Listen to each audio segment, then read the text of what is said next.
So imagine stumbling upon a creature so huge it could dwarf even the largest known marine animals today. Scientists discovered the fossils of this beast on England's coast and believe it once ruled the waves. The new species was named Ichthyotitan severnensis, but thankfully for me, scientists nicknamed it the little stock monster. Its estimated lengths range from 72 to 85 feet long, almost as big as a blue whale.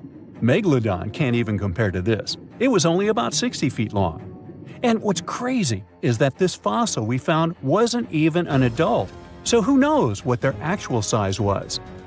The first piece of the little stock monster was discovered in 2016 in the Westbury Formation.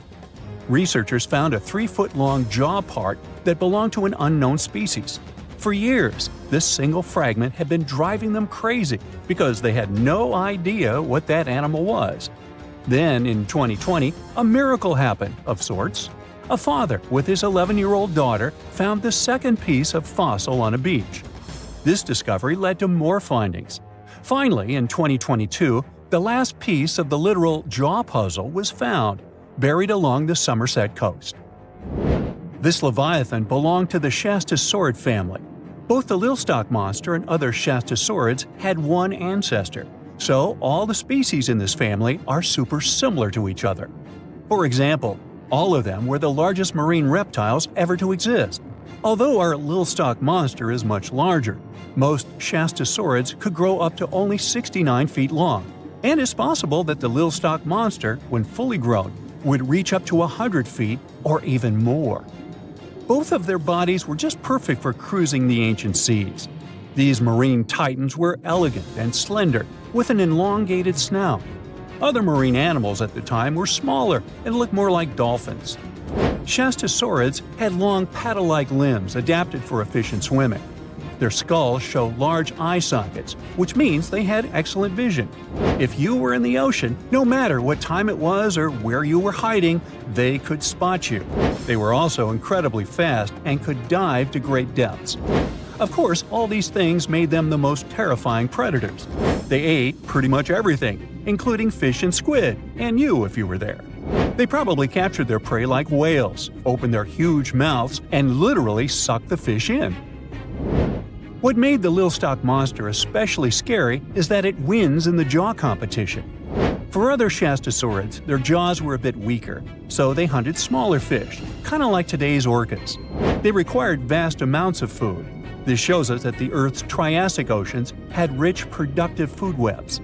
But the little stock monster has this unique feature. It could open its jaw almost 90 degrees upwards. It also had tons of powerful muscles around. Its jaws were horrifyingly strong. So while others were hunting some squids, the little stock monster probably hunted large fish and even other marine reptiles. Fossils of Shastasaurids have been found everywhere in the world, from North America to Asia. This means that these creatures dominated and terrorized the oceans for millions of years, although even they weren't completely safe from scavengers. And that's exactly why we struggle to find these fossils now. Scavengers didn't leave any remnants of them. So, while we have some fossils of this marine family, they mostly remain a mystery for us. They lived in the oceans about 200 million years ago, in the late Triassic period. The Earth looked completely different back then. All continents were united in one Pangaea, a huge landmass. Some parts of this supercontinent were covered with lush conifer forests, while others were dry deserts and open prairies.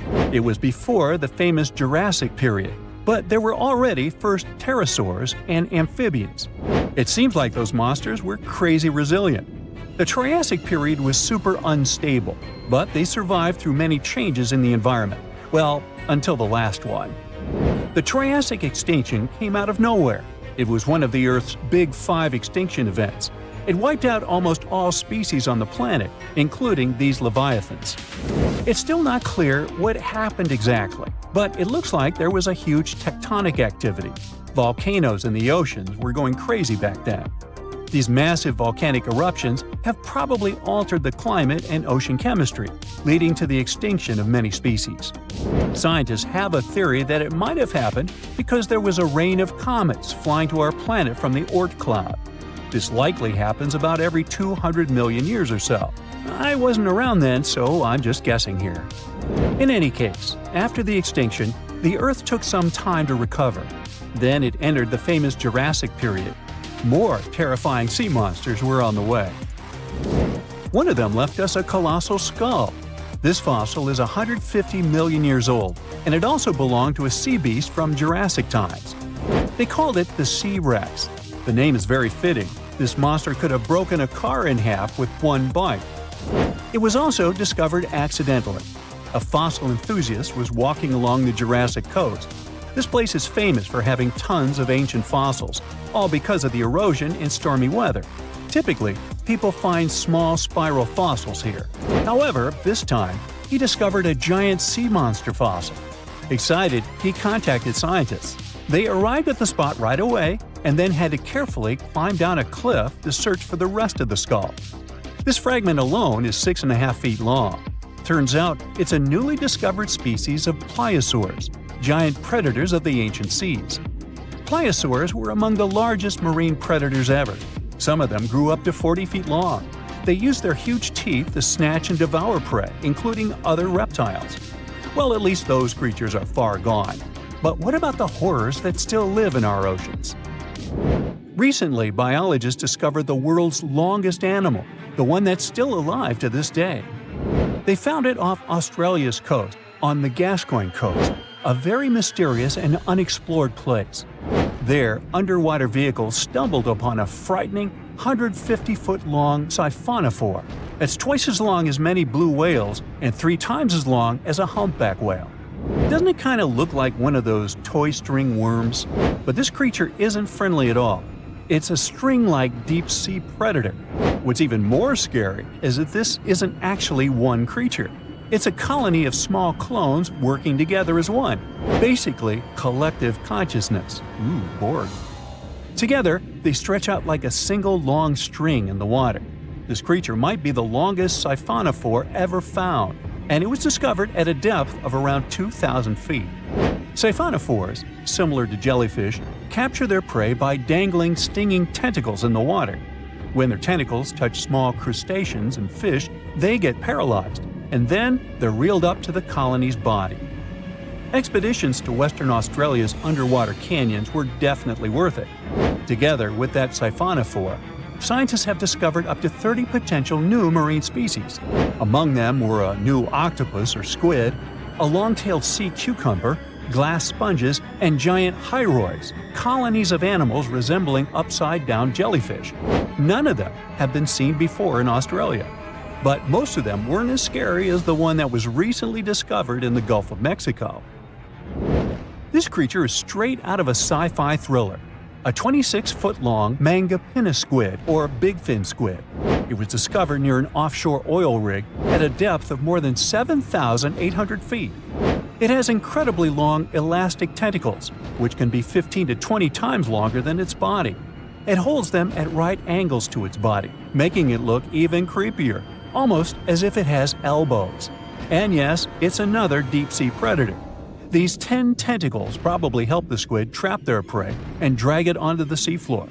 We barely know anything about this extraterrestrial-looking creature because they're very hard to find and study.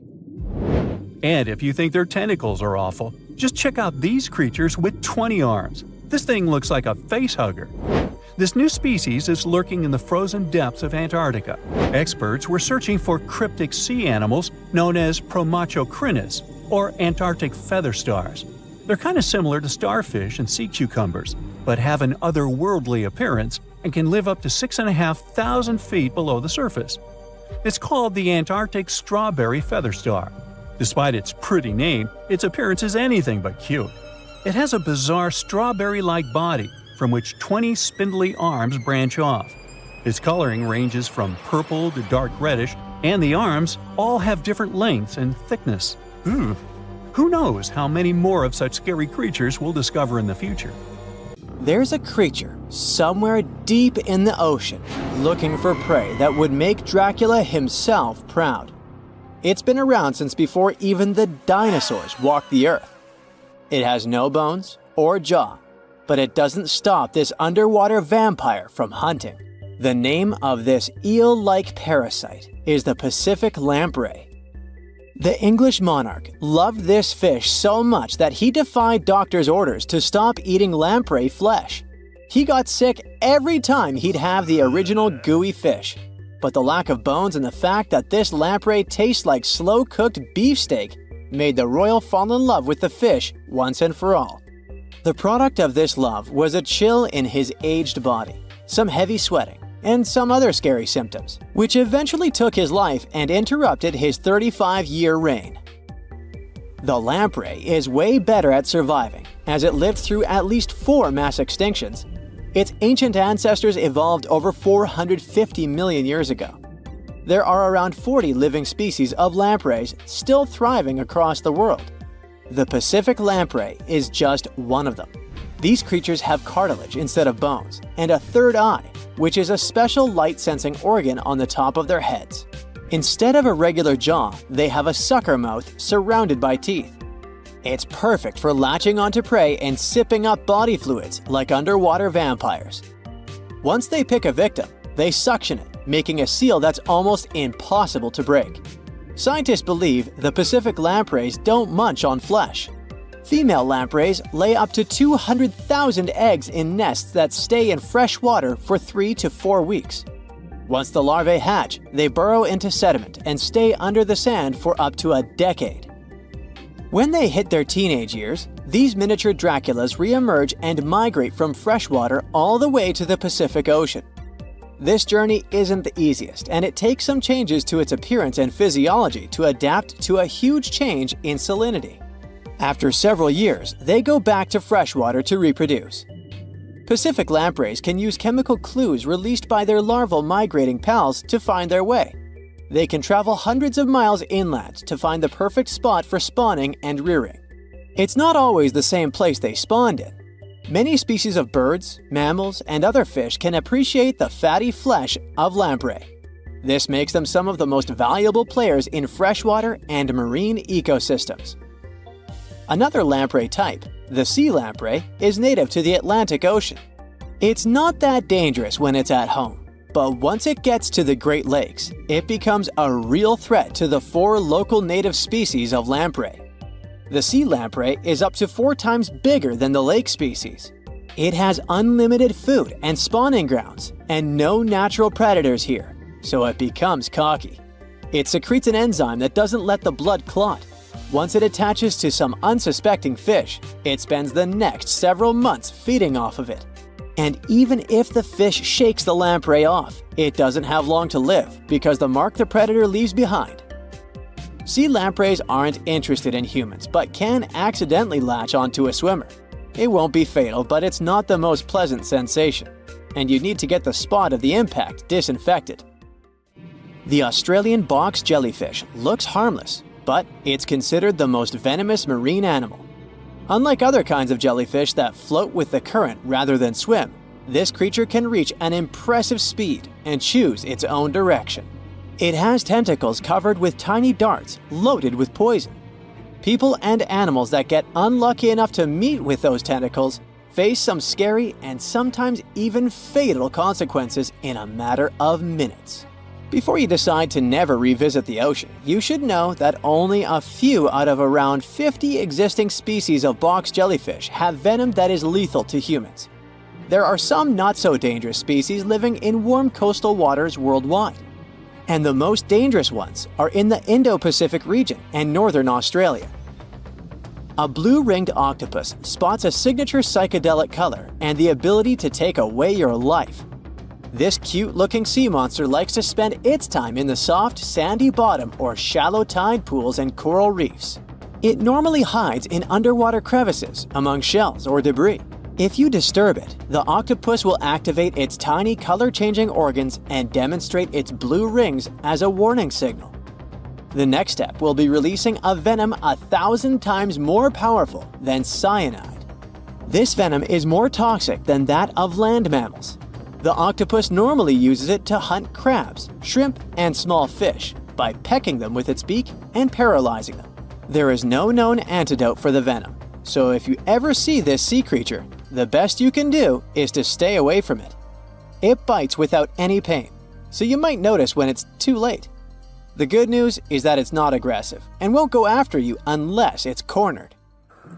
The reef stonefish are masters of disguise in the underwater world that camouflage themselves on rocks, coral reefs, or just blend into the seabed. They thrive throughout tropical marine waters of the Indo-Pacific. Their invisibility superpower makes them especially dangerous to their prospective victims they ambush and swallow whole. If someone happens to disturb them, their 13 defensive dorsal spines stand on end and deliver a powerful venom punch. They say stonefish stings are extra painful and lead to scary consequences within minutes. They're called the most venomous fish in the world. If you don't do anything about it, the impact can be lethal. If you ever go diving in the Pacific Ocean, be careful not to pick up a cone snail from the seafloor. It has a beautiful shell made of brown, black, or white patterns. Like most other snails, it's slow, but it has a complicated system of seeking out prey. It likes to snack on fish, marine worms, or even other snails. Once a cone snail senses food is near, it activates a sharp proboscis, or a needle-like protrusion from its mouth. The attack is swift and super potent. The victim doesn't even have time to realize what happened to them. Once it's completely incapable of moving, the cone snail swallows it whole. Humans aren't on its menu, but it can still release the venom if someone steps on it or disturbs it. The proboscis can even penetrate gloves. Luckily, only several out of over 700 species of cone snails can take a human's life. But since there's no antivenom, you better not risk it. All 52 known species of sea snakes living mostly in the warm tropical waters of the Indian and Pacific Oceans are venomous. The beaked sea snake even has the title of one of the world's most venomous serpents, but it's one of the few kinds that can pose a real threat to humans. Sea snakes prefer a peaceful coexistence and would rather slither away than engage in any confrontations. If you ever see them in the water, staying calm and moving slowly will save your life. Sea snake bites, although almost painless at the moment, can have varying degrees of impact. Some may only cause mild symptoms, while others can lead to severe outcomes.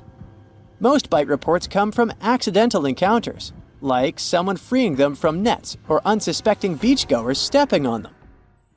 Blue dragons rarely grow larger than the size of a grape. They like to swim belly up, so their brightest blues blend in with the ocean waters. And the silver front faces down and camouflages with the darker seabed. Blue dragons feed on another dangerous sea creature and store up their stinging cells. Their venom lives on even after the fish itself is no longer alive. That's why you should be extra careful and never pick up or step on them on the beach. Something exciting and kinda unexpected popped out among the rocks of the Ica Valley in Peru. The bones of a really old whale that lived almost 40 million years ago. At first, no one was really impressed because the bones they found were big and weirdly shaped, so people just thought they were looking at giant boulders. I mean, that's cool too, but things got way better when they realized those were the remains of a very large ancient animal that roamed along the coast of ancient Peru. Plus, it was probably the heaviest creature that ever lived. Sorry, blue whale, I know you worked hard to get to the top. The length of over 100 feet and weight of more than 200 tons brought you the status of the biggest animal on our planet. But it seems you've held the title long enough. Time to hand it over to our next candidate, and that one's really gigantic. This ocean beast was probably shorter than the blue whale, but heavier, with a weight that could be between 93 tons and 370 tons. If it's closer to the higher number, it'll make Perseus the biggest animal ever known to have lived on Earth. And it seems its weight was the result of having extremely thick, dense bones. You can see such bones today in manatees or some other early whales. Dense bones are a great tool for such marine mammals. This feature makes them heavy and allows them to stay submerged most of the time. But at the same time, if their body was too heavy, they would end up sinking all the time and they would waste too much energy to move back up to the surface. So, to avoid sinking, marine mammals need to have enough lighter tissues, like muscles and fat, to help them float in the water without using too much energy. Now, scientists didn't have the whole skeleton, which makes it hard to tell how big the animal was, but they used the ratio of the heavy bones to the lighter tissues in other marine mammals to estimate the overall weight of this giant ancient whale. Experts found these fossils about 13 years ago and spent the next decade freeing the whale from the rock. Its anatomy and age showed this whale was a cousin of Basilosaurus, a whale that had a long snout full of sharp teeth, and a sleek body similar to that of an eel. Even if Paracetus wasn't bigger than the blue whale, it was still a giant that ruled the ocean depths.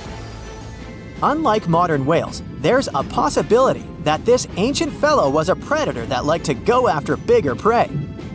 And this also changes how we see the history of whales. Scientists used to think these magnificent creatures became really big about 5 million years ago when they started eating lots of small creatures. But here's the proof that giant whales existed even before that.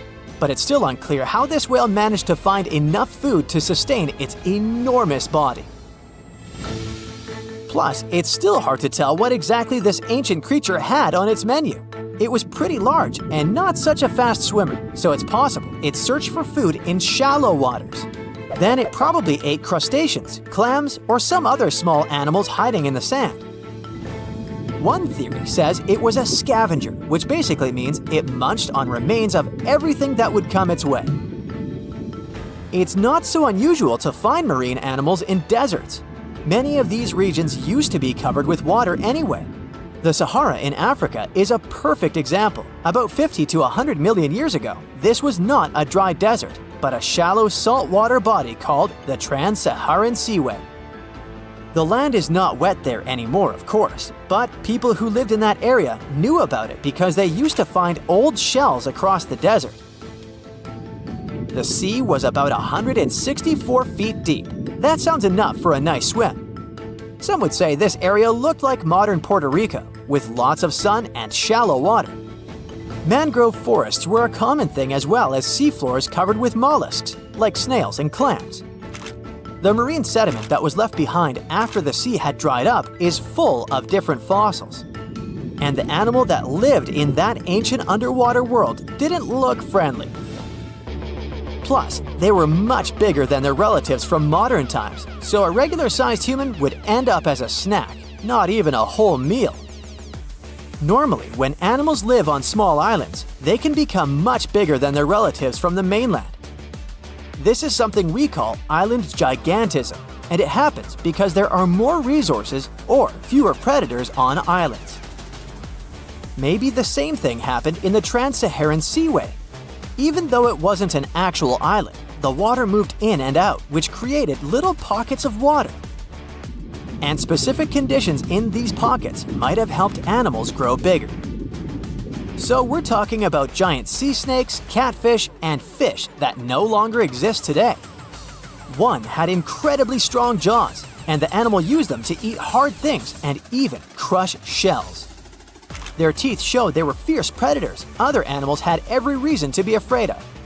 They went through some changes when it came to diet, similar to some types of piranhas. And the competition to get to the top of the food chain wasn't a joke. Not when there were also such large predators as sharks, crocodiles, and ancient relatives of elephants. Sahara went through different phases. If you could use a time machine and take a peek at Earth's largest hot desert as it was about 6,000 years ago, you wouldn't have to struggle with sand and heat. You'd have a nice walk through a green and pretty lush place. In the past, people who lived in that area didn't leave drawings on cave walls that showed camels, sand dunes, and scorpions. All those things you'd see in today's Sahara. Instead, they drew crocodiles. That's additional evidence that the Sahara used to have a lot of water and plants enough to support these big yet scary animals. Around 3 billion years ago, Earth might have been mostly covered with water. Today, it's about 71% of its surface.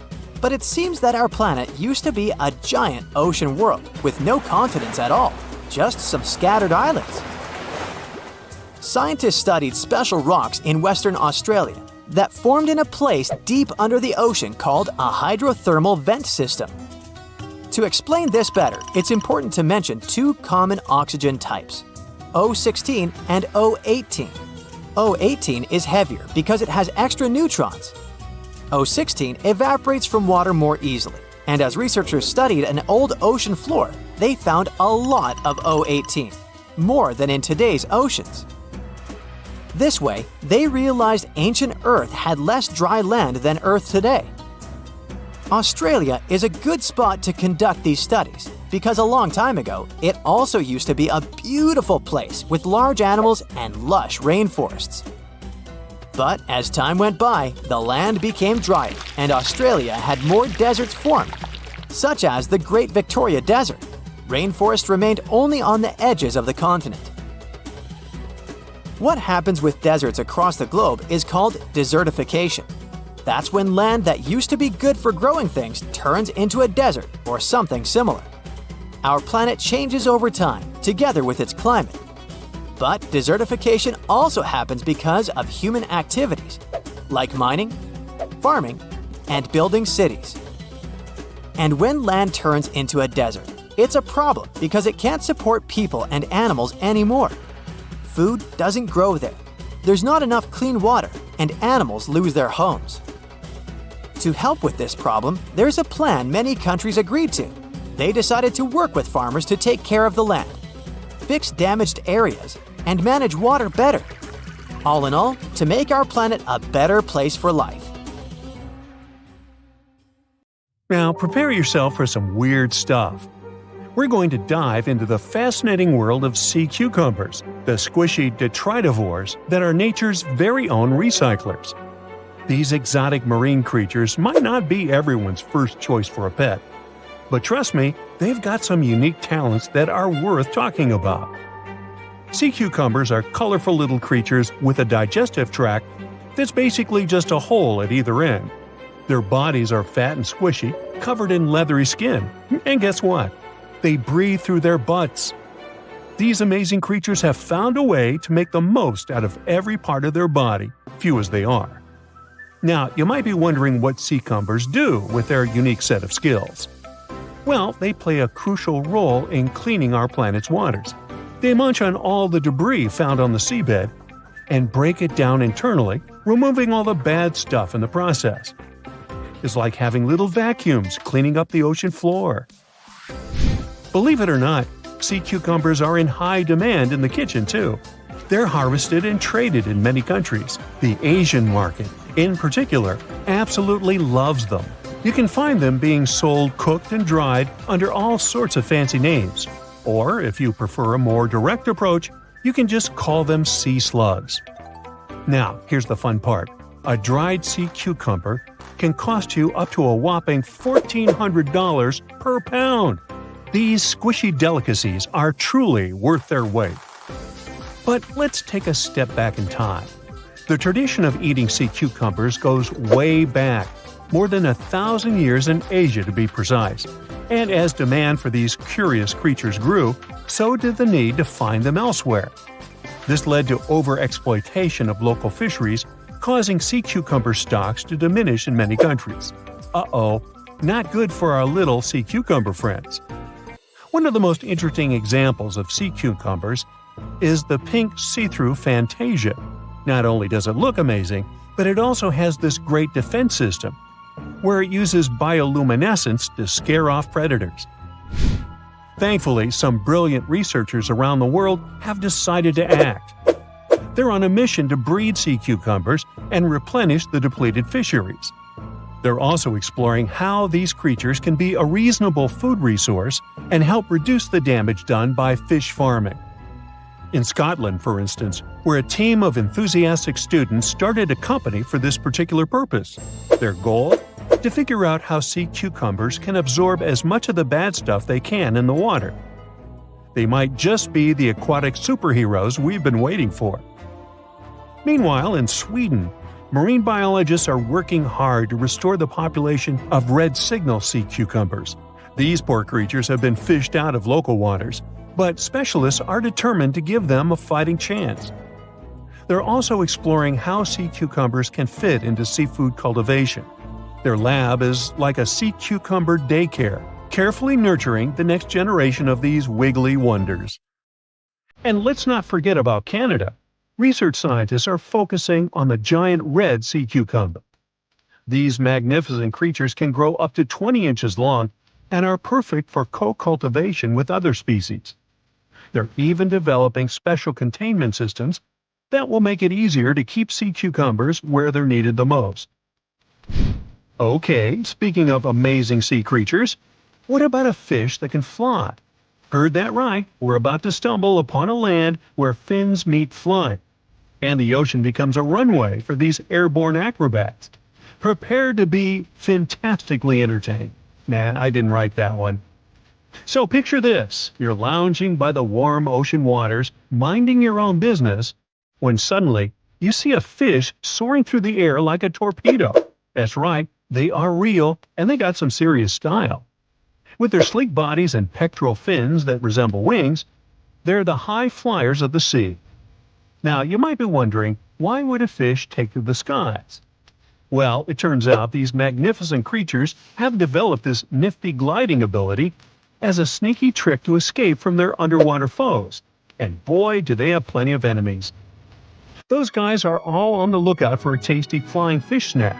When it comes to their diet, these avian fishes are quite the foodies. They chow down on a variety of treats, including the ever-popular plankton. Who knew tiny floating organisms could be so delicious? Now let's take a closer look at the flying fish family album. We've got a whopping 40 known species strutting their stuff in the sky. And here's a fun fact. All of them have tails that are forked in an uneven manner, with the lower lobe being longer than the upper one. It's like the fishy version of a funky hairstyle. And there's more. Some of these weird flyers even have supersized pelvic fins, giving them the appearance of having 4 wings. Can you imagine the envy in the fish community when they see these trendsetters gliding by? Okay, now let's get to the nitty-gritty of their airborne adventures. The flying fish takeoff is a sight to behold. First, they gather some serious speed underwater, reaching a zippy 37 miles per hour. That's faster than some highway speed limits. Then, like a rocket ready for blastoff, they angle themselves upward and break the ocean surface, ready to take flight. But they don't stop there. These thrill seekers can reach heights of over 4 feet in the air. Can you imagine the view from up there? They glide through the sky, covering long distances. That's like the fishy equivalent of a marathon. And here's the best part. When they approach the water again, they can flap their tails and continue their flight without fully returning to the depths. These fishy flyers are also all about the nightlife. Just like partygoers flock to a glittering disco ball, flying fish are attracted to light. Crafty fishermen take advantage of this by setting up canoes with just the right amount of water to keep the fish comfy but prevent them from escaping. Then they add a luring light to the scene, and before you know it, flying fish are caught left and right, supplying a bountiful catch for those lucky fishermen.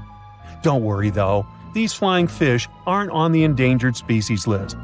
Not yet, at least. The next time you find yourself by the ocean, keep an eye out for these marvelous creatures. You never know when you'll see a flying fish extravaganza. Our next adventure takes us into the quirky world of underwater romance. Picture this. A scene that looks like someone doing the tango with their lunch. Wait, what?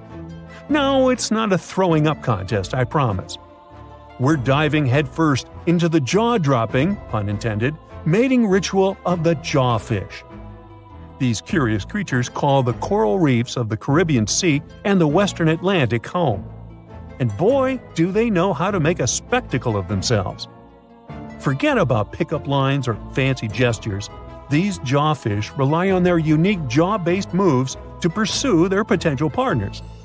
It's like a dance-off, but with their mouths. Not only are these fishy fellas skilled in the art of sand scooping, but they also double as diligent parents. Talk about alliteration. Talk about multitasking. The males take their parental duties to the next level by carrying the precious eggs in their giant mouths until they're ready to hatch. It's like they have their own aquatic daycare center going on. When they're not busy nurturing their offspring, these jawfish transform their mouths into fighting tools. That's right, it's time for the Jawfish Fighting Championship. They go head-to-head, or rather mouth-to-mouth, in epic battles of mouth strength and agility. You know the old saying, put your money where your mouth is? Well, these jawfish take it to a whole new level. Whether it's for romance, parroting, or friendly competition, these jawfish show us that sometimes actions do really speak louder than words.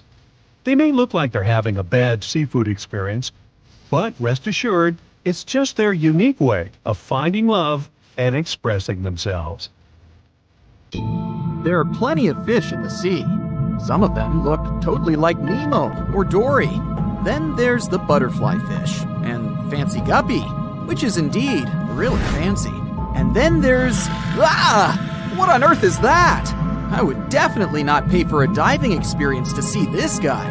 The anglerfish has the unofficial title of the ugliest animal in the world, but I wouldn't dare to break that news to it. There are more than 200 species of anglerfish currently swimming somewhere in the gloomy depths of the Atlantic and Antarctic Oceans, up to a mile below the surface. Some of them prefer different living conditions, the shallow tropical environments. Different kinds of anglerfish vary in shape and size, from the famous black sea devil to frogfish, monkfish, footballfish, goosefish, batfish, and sea toad. The larger ones can be half as long as a full-sized bed, but most are less than a foot long. Since the choice of meals where these guys live isn't that huge, they had to come up with a unique hunting strategy. They don't waste their priceless life energy on following prospective prey. Instead, they use a piece of dorsal spine that sticks above their mouths like a fishing pole, hence the name of the fish. There's a sac of bioluminescent bacteria that glows brightly in the dark at the end of that rod. The light lures prey, and all the anglerfish has to do is wait, and then enjoy its lunch delivered right to its mouth. Their bodies are pliable and huge, so they can easily swallow prey twice their size. Deep-sea anglerfish eat whatever they can find. Species that live in more shallow water aren't picky either, and can eat anything from shrimp to snails and small fish. Only female anglerfish have the cool fishing rod feature though. So what about their males? Finding a soulmate deep under the sea isn't that easy. Literally, there's no light down there. Plus, there are frigid temperatures and low oxygen levels. Anglerfish can't afford to go on many dates in those conditions, so they mate for life. And before you go aw about it, I have to tell you, they do it in quite a special way. Male anglerfish are much smaller than their ladies. The contrast is so striking that when researchers first got interested in their love life, they thought those males were actually the offspring, or larvae, hanging out next to their moms. Certain anglerfish male species have receptors that alert them that there's a female nearby. After they mate, the male bites into his woman and stays attached to her head, belly, near her tail, and other areas he can access. While they morph together forever, the female fish gets the male's cells, DNA, and reproductive organs, but loses her immune response cells. The male gets free permanent housing and nutrition. Given the current real estate prices, it sounds like a dream. But that accommodation is shared by up to 8 males, and they can't move out if they ever feel like it.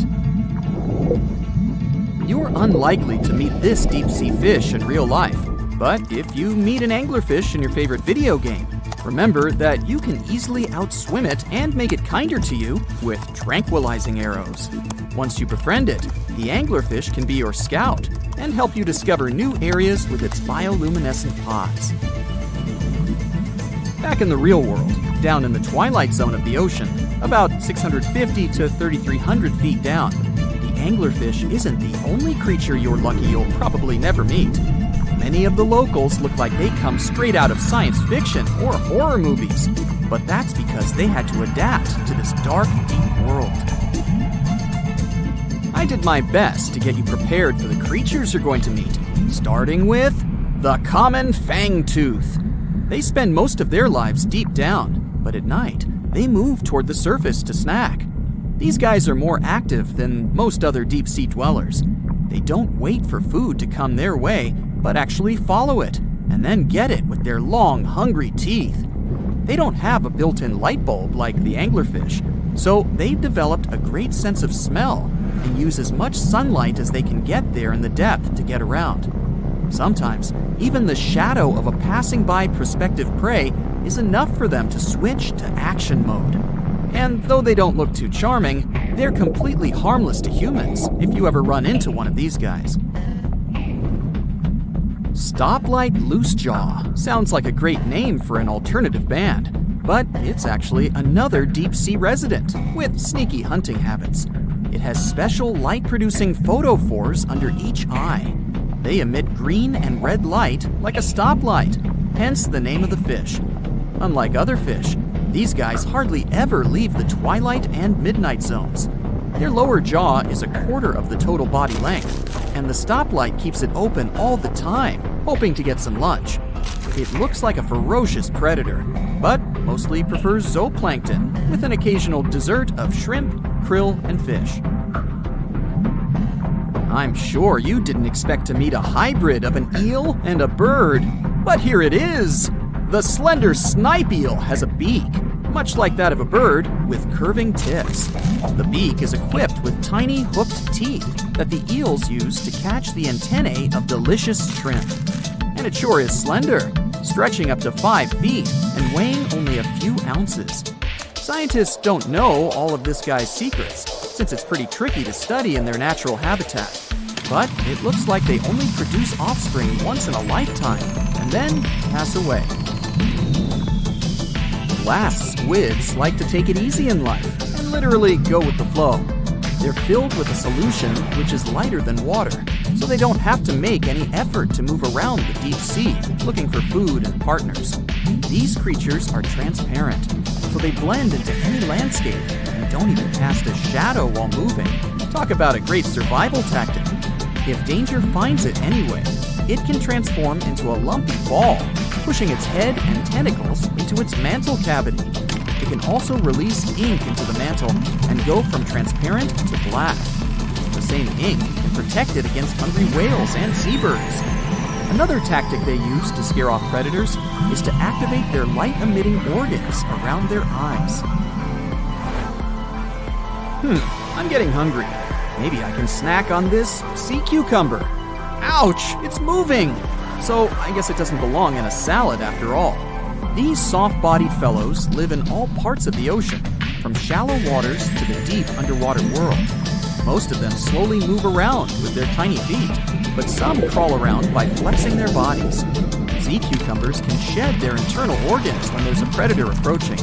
Those sticky organs distract the intruder, and the happy cucumber moves on and just grows the organs back. What's that glistening in the distance? Looks like someone dropped gems in the water. That's a sea sapphire, also known as the most beautiful animal you've never seen. Some males of this type of copepod can change color from deep blue to purple, red, or gold. 1 second later, it's gone. And it's back, shimmering bright. The secret to this magic is that their bodies are transparent and reflect light differently at certain angles. It looks like it's their way of communicating between each other and attracting mates. Female sea sapphires don't have the same superpower, but their eyes are bigger compared to males, probably to spot them from a distance. Males roam wild and free, and their ladies stay in the crystal palaces of strange barrel-shaped jellies called salps. Scientists have finally solved the Loch Ness Monster mystery. Here's the spoiler, you ready? It's not a real monster. It's probably a dinosaur that survived through the ages, or just a bunch of debris floating on the water. Thanks to many findings on the Loch Ness creature, we have proof of another story to tell you. It was 1933 when a man named George Spicer and his wife were driving along the shores of Loch Ness. That's when they saw something massive with a long neck moving across the road. It looked like a creature straight out of the prehistoric era, a dinosaur-like beast unlike anything they'd ever seen. That was the moment that Loch Ness monster theories started spreading around like wildfire. One of the most famous Loch Ness monster sightings came just a year later, in 1934, when a man took a photograph that became the most well-known image of Nessie. That's the nickname she was given. She? Anyways, the photo, known as the surgeon's photograph, showed a long-necked creature rising out of the water, and for years it convinced people that the monster was real. But years later, the truth came out. One of the men who helped take the photo confessed it was all a hoax. The photo had been staged after all. When the photo was published, it had been significantly cropped. This made the animal in the picture look much bigger than in real life, fueling the theories that the Loch Ness monster did in fact exist. In the 1960s, one of the first big scientific attempts to investigate the mystery of the Loch Ness monster happened. A research team took sonar equipment to the lake and spent hours scanning the waters in search of evidence of large creatures. What they found was puzzling.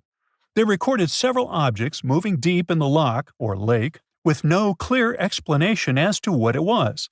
Though the team didn't manage to capture anything definitive, this sighting helped fuel the belief that there was indeed something massive living in Loch Ness. After that, research about the mystery of the Loch Ness monster kept popping up. In 1972, with the help of underwater photography, some researchers managed to capture strange images, which got people's hopes up for a minute. But the truth is, this early research about the Loch Ness monster was far from conclusive. Now, of course, not everyone bought into the mystical, magical theories about the Loch Ness monster. Theory 1, from a professor of zoology at Oxford University, has made it clear that the monster is a biological impossibility. Hey, my pediatrician said that about me, too. Meanwhile, he says that no skeletal remains have ever been found in the region. Plus, no fishermen have ever caught anything resembling the creature in their fishing nets. For him, this works as proof that it simply can't be real. When it comes to the famous photos of the Loch Ness monster as evidence, well, that's pretty simple. The professor offers a more down-to-earth explanation. He argues that these images are either showing floating debris or birds, like cormorants, which have long necks and often appear to be low in the water. When people refute his suggestion, he takes us back to human psychology and explains that people often make mistakes and misjudge the size of things, especially when they just caught a glimpse of it, and even more so when they are hoping to see something specific. Now, many of those alleged photos depict an animal with a long neck and a small head, which has led some to believe that what they're seeing is a plesiosaur, a giant marine reptile that lived 215 million years ago and disappeared with the dinosaurs. The idea of a plesiosaur surviving all these years is a theory that's been around since the first sightings of the creature. But this researcher isn't buying it. He explains that no plesiosaur fossils have been found in the region dating to anything later than 66 million years ago. The idea of a prehistoric creature still lurking in the waters of Loch Ness just doesn't hold up scientifically. Then there's theory number 2, from a British naturalist who has spent over 50 years investigating the Loch Ness monster phenomenon. His conclusion is a little less dramatic. He believes that most people who report sightings of long-necked creatures are misidentifying other animals. He suggests people think they are seeing a sea serpent. Reports of sightings from the Loch Ness monster have been around since the 6th century CE, long before they were distilling Scotch whiskey or other explanations. Early reports of these sea serpents describe large creatures with long snake-like bodies and multiple humps. Some say the creatures were as big as boats, and many swore they saw something swimming in the waters.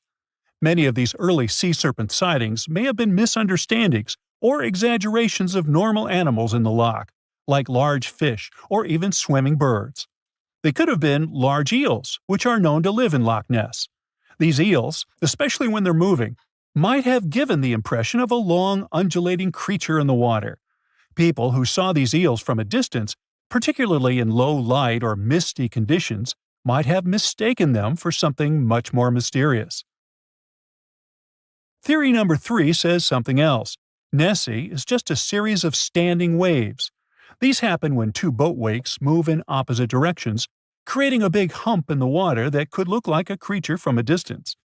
Loch Ness enthusiasts even showed how it works, with footage from Fort Augustus, where a river meets Loch Ness. These enthusiasts had big plans to use drones with infrared cameras and special underwater microphones to search the loch. Now, Loch Ness is massive, stretching around 23 miles long and more than 700 feet deep. So, they thought they needed drones and infrared cameras to put an end to this discussion. But despite everything, they haven't found Nessie. But it's not only the Loch Ness Monster that lacks scientific explanation. There have also been scores of sightings of Yetis and Sasquatches that no one can really explain. Folks have made movies, dreaming of finding the truth about these creatures. But, according to recent research and evidence, it looks unlikely that we'll ever find definitive evidence of their existence. Science says they can explain Sasquatch sightings, and this is how. Biologists who study wildlife using camera traps, which are set up in remote areas to capture images of passing animals, have long attempted to find elusive species.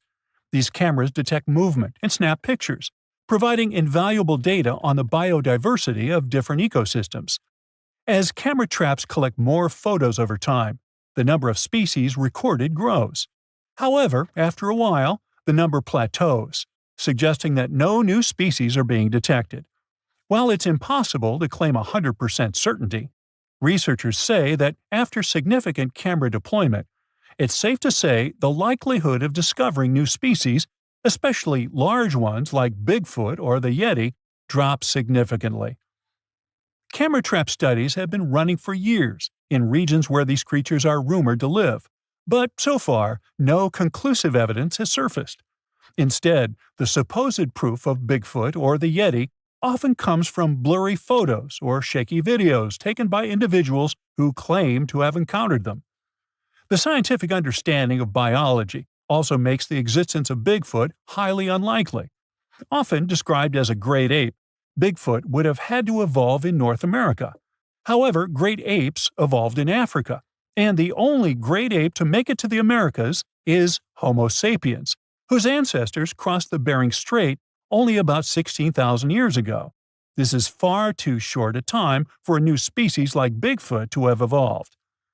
While it may be disappointing for these mysterious creature enthusiasts, the scientific evidence points firmly toward the conclusion that creatures like Bigfoot and the Yeti are more fantasy than reality. After decades of extensive scientific research, it's safe to say that yes, science has solved the mystery of the Loch Ness Monster, and it's pure fiction. So, what do you think? 75 million years ago, North America was full of scary dinos, both walking and flying, and insects the size of birds. But the biggest predator there was something way scarier, a crocodile so massive it could swallow dinosaurs whole. This beast was roughly the length of a school bus, weighed more than 5 tons, and had teeth the size of bananas. Its name was Deinosuchus, which literally means terrible crocodile. And trust me, it lived up to that name. Scientists have found its fossils all across North America, from Mexico to Texas to New Jersey and Montana. It means this monster could live pretty much anywhere it wanted. It wasn't picky. It roamed rivers, swamps, and even coastlines. And when it was hungry, anything that moved was fair game. Fossilized dinosaur bones show massive bite marks matching its jaw pattern. So yes, it actually took down dinosaurs. What's even crazier is its bite force. Based on skull reconstructions, scientists estimate it could crush bones with more power than T-Rex. So if a T-Rex ever got close to the water, it might have ended up as lunch. But Deinosuchus wasn't just a bigger and meaner version of today's crocodiles. It was more closely related to alligators. Recent studies show that it actually belonged to an ancient branch of crocodilians that split off before the ancestors of modern alligators and crocodiles. It was like that weird cousin in your family tree who doesn't quite fit in, but somehow looks like everyone. It had traits from both groups, like salt glands that helped it survive in both freshwater and saltwater. That's rare because most crocs today can't handle salty environments for long. This feature might have been its secret superpower. Around that time, North America was divided by a massive inland sea called the Western Interior Seaway. It stretched from the Arctic Ocean down to the Gulf of Mexico. Deinosuchus could travel across it, sneaking along the coasts and striking anywhere there was food. Still, scientists argue about its favorite hangout spot. Some say it mostly lived in rivers and swamps, and the fossils found near the coast just happened to be preserved better there. Others think it really did patrol the ancient shoreline, waiting for dinosaurs that wandered too close. Either way, this reptile ruled its world, and the climate of its time helped it thrive. The late Cretaceous was a warm, humid idyll filled with wetlands, forests, and endless food sources. Giant turtles, fish the size of cars, and whole herds of herbivorous dinosaurs gave Deinosuchus an all-you-can-eat buffet. As long as the ecosystem stayed stable, it could keep getting bigger and bigger, and it did. Throughout Earth's history, huge crocodiles have evolved again and again. It's like nature's favorite blueprint for apex predator. Even today, Nile crocs and saltwater crocs are living proof that this ancient design still works perfectly. Some scientists even joke that crocodiles are basically dinosaurs that decided to chill and wait it out. They survived mass extinctions while most other big reptiles vanished. Deinosuchus wasn't so lucky and went extinct around 73 million years ago, most likely because the environment changed and its food sources dwindled.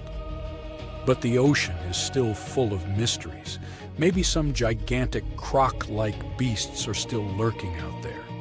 And while we're guessing, let's look at some other prehistoric creatures that make scientists rewrite what they thought we knew about life on Earth. First up, we have the Dragon of Death. Don't even make me pronounce its full name, Thanatosdracon amaru. Scientists found its bones in western Argentina, in formation layers called the Plautier Formation, from about 86 million years ago, the late Cretaceous. This creature wasn't just big, it was gigantic for a flying reptile. Judging by some of its bones, it has a wingspan somewhere between 23 and 30 feet. That's like a small plane wing outstretched. It's officially one of the largest pterosaurs ever discovered in South America. Its fossils are pretty well preserved, including parts that are usually squishy and fragile in flying reptiles like vertebrae and limb bones. This gives scientists clues not just about how it moved, but about what ecosystems were like back then. Looks like it enjoyed marshy floodplains, big open skies, and plenty of prey below. Our dragon likely used its size to its advantage, either going after small dinosaurs or scavenging. The fact that this massive creature managed to evolve wings capable of flight is just crazy. Next, we've got a creature that looks like a mix of a dino and a skunk to me, Stegosaurus elengasen. Scientists found fossils of this cool guy in southern Chile among rocks deposited about 75 million years ago. The thing that hits you first, let's hope, not literally, is its tail. Instead of the usual spikes or clubs you get in other armored dinos like ankylosaurs, Stegosaurus had a flat blade-like tail made from fused bones. It looked almost like a weird paddle or frond. Scientists compare it to Aztec ammunition because of that blade structure across the tail's rear half. It wasn't huge, only about 6.5 feet long, but what it lacked in size it made up for in weirdness and cleverness. Its body had armor plates, protective skin scutes, and a skull structure showing features of different dinos. So it was kind of a hybrid in style, which got paleontologists rewriting some of the family trees of armored dinosaurs. Also, the fossil is unusually complete, about 80%, which is rare because armor bones are often damaged or missing. This is super useful for science because it shows us how armor evolved, especially in southern continents. And you definitely need to meet our next hero, a truly bizarre marine reptile that once patrolled the waters of what's now Wyoming, Serpentisuchops fisteri. This creature was part crocodile, part sea monster, and 100% nightmare fuel. Scientists first found its fossils over 25 years ago, but they only recently managed to piece together enough of its remains to truly understand it. It had a super long neck, which was normal for plesiosaurs, and a croc-like skull and body. Most fossil books would tell you these traits shouldn't exist in the same animal. So this guy was a stunning exception. Paleontologists have found its lower jaw, a large portion of its skull, neck vertebrae, tail, and ribs. So they were able to reconstruct not just what it looked like, but how it likely moved, swam, and hunted. About 35% of its body is preserved, which is not so often for marine reptiles, and it lets scientists learn a lot about its lifestyle. With its long neck and the power of a crocodile, plus a super combo of speed, reach, and bite, this guy was most likely a top predator of its time.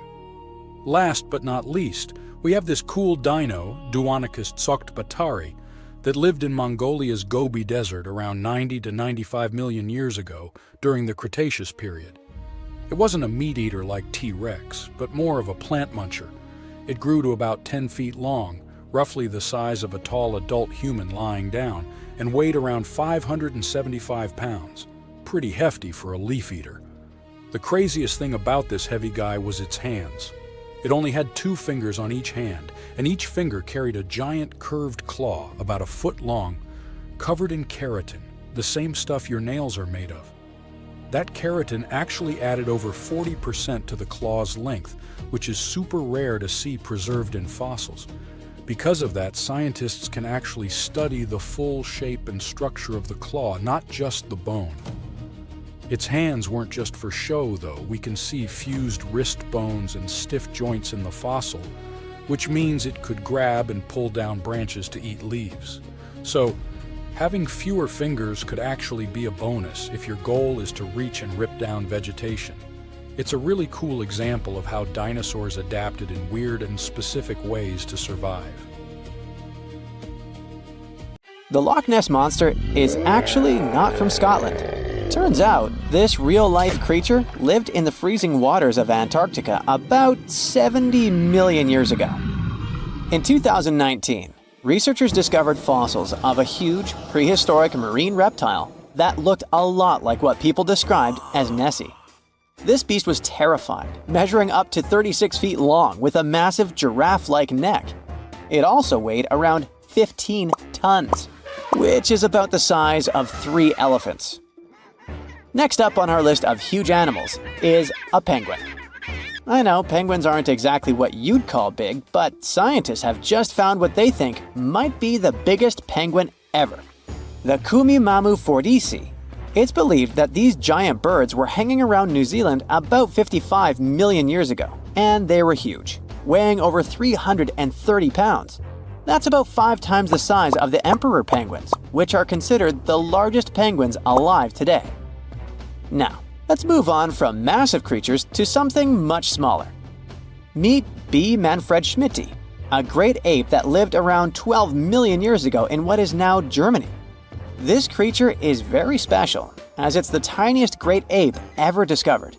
And when I say tiny, I really mean it. These ancient animals only weighed about 22 pounds. They were basically no bigger than a super chunky cat. If you think small creatures aren't scary, wait until you meet the electric blue tarantula. This newly discovered species from Thailand's mangroves has an almost otherworldly electric blue color. Its vibrant hue doesn't come from pigment, it is actually caused by the unique structure of its hair, which reflects blue light, making it look like an extraterrestrial being. We're going even further now, diving into the freezing pitch-black depths. At around 2,000 feet deep in the Andaman Sea, scientists found a new species of ghost shark, which they named Chimera supape. Their appearance is straight out of a horror movie. They have sleek, pale bodies, frills that look like feathers, and large, creepy eyes. These ghost sharks aren't actually sharks, but they are related, having diverged from their cousins about 400 million years ago. The good news is they're not too scary since they're only a bit bigger than a shoebox. Just when you think we can't find stranger creatures, we come across this ancient amphibian from Brazil. Scientifically known as K. rosei. This newly discovered giant crocodile-like creature lived during the Triassic period, over 240 million years ago. At nearly 10 feet long, it had a powerful jaw, resembling the modern-day alligator. This beast was definitely a survivor since it adapted to the most severe conditions ever seen on the planet. Last year, scientists were tracking the dense Amazon rainforest at night when they found some quirky orange spiders that looked like they were wearing black boots. The team soon discovered it was a new type of giant crab spider. And no, they don't look like crabs at all. They only got their name because, while perched on plants, these spiders spread their legs out to the sides, just like crabs. Do you know that some new species are named after celebrities? Hollywood icon Harrison Ford now has his very own snake, for example. Discovered in Peru, T. Harrison Fordy honors the actor famous for his role as Indiana Jones, an archaeologist with a notorious fear of snakes. Unlike the film's menacing serpents, this new snake species is quite modest in size, measuring about 16 inches long. We also have the Rampholion princei, a small new species of pygmy chameleon from Tanzania that was named after US rapper and poet Prince Iya. He received this honor because of his work raising awareness about global environmental issues. Another celebrity namesake is DiCaprio's snail-eating snake, which hangs out in the shrubs of Panama's forests. This S. irmelindi caprioi is about 15 inches long and spends its nights on palm fronds looking for snails and slugs. Its round eyes look like glowing coals that can be a bit scary, but overall, the creature is super chill. Even when it feels threatened, it doesn't bite. It just coils up around its head and gives off a really bad smell. Now something a bit more sinister. Meet Venomius tomhardii. Does that name ring a bell? Exactly. This new species of spider was named after Tom Hardy's portrayal of the infamous Marvel character Venom. And all because the black spots on the spider's abdomen reminded researchers of the famous anti-hero. Most spiders of this species were found in Australia at night, sitting in their elaborate webs in forested areas near the coast. When disturbed, these creepy crawlers often hide in silk-lined hollows in tree branches. We've also got something for the Lord of the Rings fans. In the vast and warm waters of the Amazon River, scientists have just discovered a new species of pacu. This fish is a relative of the terrifying piranha, with a plant-based diet and human-like teeth. It was named Myloplus sauron because of a bold vertical black mark on its side, which reminded researchers of the fiery eye symbol of the villain Sauron from Tolkien's epic saga. Wait, is that a tanned capybara or a wild dog? Well, actually, it's neither. This is a newly discovered dwarf deer. This tiny creature, about the size of a basset hound, scurries through the forests of Peru. The combo of large eyes, stocky body, and short legs makes this animal simply adorable. This cute little deer is the complete opposite of what we've got coming up next. This bizarre-looking creature is what we believe the beast of 5 teeth might have looked like. Its fossils, found in Chilean Patagonia, showed that it lived during the age of dinosaurs, about 72 million years ago. This finding is just another piece of evidence that mammals had been roaming around that part of South America much earlier than we thought. Moving from the forests of South America to the deserts of Australia, we come across a sand dragon lizard, known scientifically as Cteniferus tayacalpa. With its sandy color and long, lean body, this lizard looks like it could star in a Dune movie. Discovered last year, this sand dragon lizard blends in perfectly with the hot sands of the Great Victoria Desert in southern Australia. For over 10 years, a large-eyed creature managed to hide from scientists who ventured into the mountains of southwestern China. But not this time. In 2023, the group finally managed to take photos of 7 frogs that didn't match any known species. They're now known as Leishan odorous frogs, a species that grows to be about 2 inches long and has small bumps all over their grass-green bodies. Off the coast of Chile, we have recently found a seamount nearly 4 times as high as the Burj Khalifa. Underwater mountains are usually home to beautiful life forms, like sponge gardens and ancient corals. But this Chilean seamount also hid a creature known as the flying spaghetti monster. It's a rare type of squid with long noodle-like tentacles that make it look like an underwater pasta dish. Including its tentacles, this strange creature can be over 130 feet long. Recently, scientists were diving into the cold waters of the Antarctic Peninsula when they thought they had found an ordinary dragonfish swimming by. But there was something unusual about this one.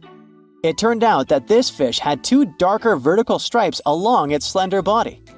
That's when they realized they were looking at a new species, the banded dragonfish. From bizarre sea creatures to a cute one. In 2017, locals were diving near Kume Island in Japan when they found the skeleton panda sea squirt. This deep-sea oddity quickly won people over with its look because its black spots actually resemble a panda bear's eyes and ears. At least if you have a good imagination. This unusual creature filters water to catch its food, and is yet another reminder of the ocean's hidden wonders. Now imagine a creature with a body that is reminiscent of a cuttlefish, with eyes sticking out from stalks like a funky headband, fins on its tail, and a long skinny nose ending in a mouth full of teeth. Or maybe this thing could be a claw. Yep, the Tully monster is on the move. It's definitely one of those freaky creatures you wouldn't like to face while scuba diving somewhere. Luckily, it went extinct 300 million years ago. This unusual marine beast was discovered in the 1950s in Illinois, and scientists couldn't even agree what it really was. Some thought it was a vertebrate, which means a group of creatures with a spine, like us humans. But a team of researchers in Japan studied many fossils of the Tully monster, using advanced laser scanning technology to check them in detail in 3 dimensions. There's still a lot they don't know about the Tully monster, but they managed to realize it didn't have any spine at all. Now the next step was to see what type of invertebrate it was. Could it be vertebrate-like, such as a land sled? Or are we talking about something closer to snails and worms?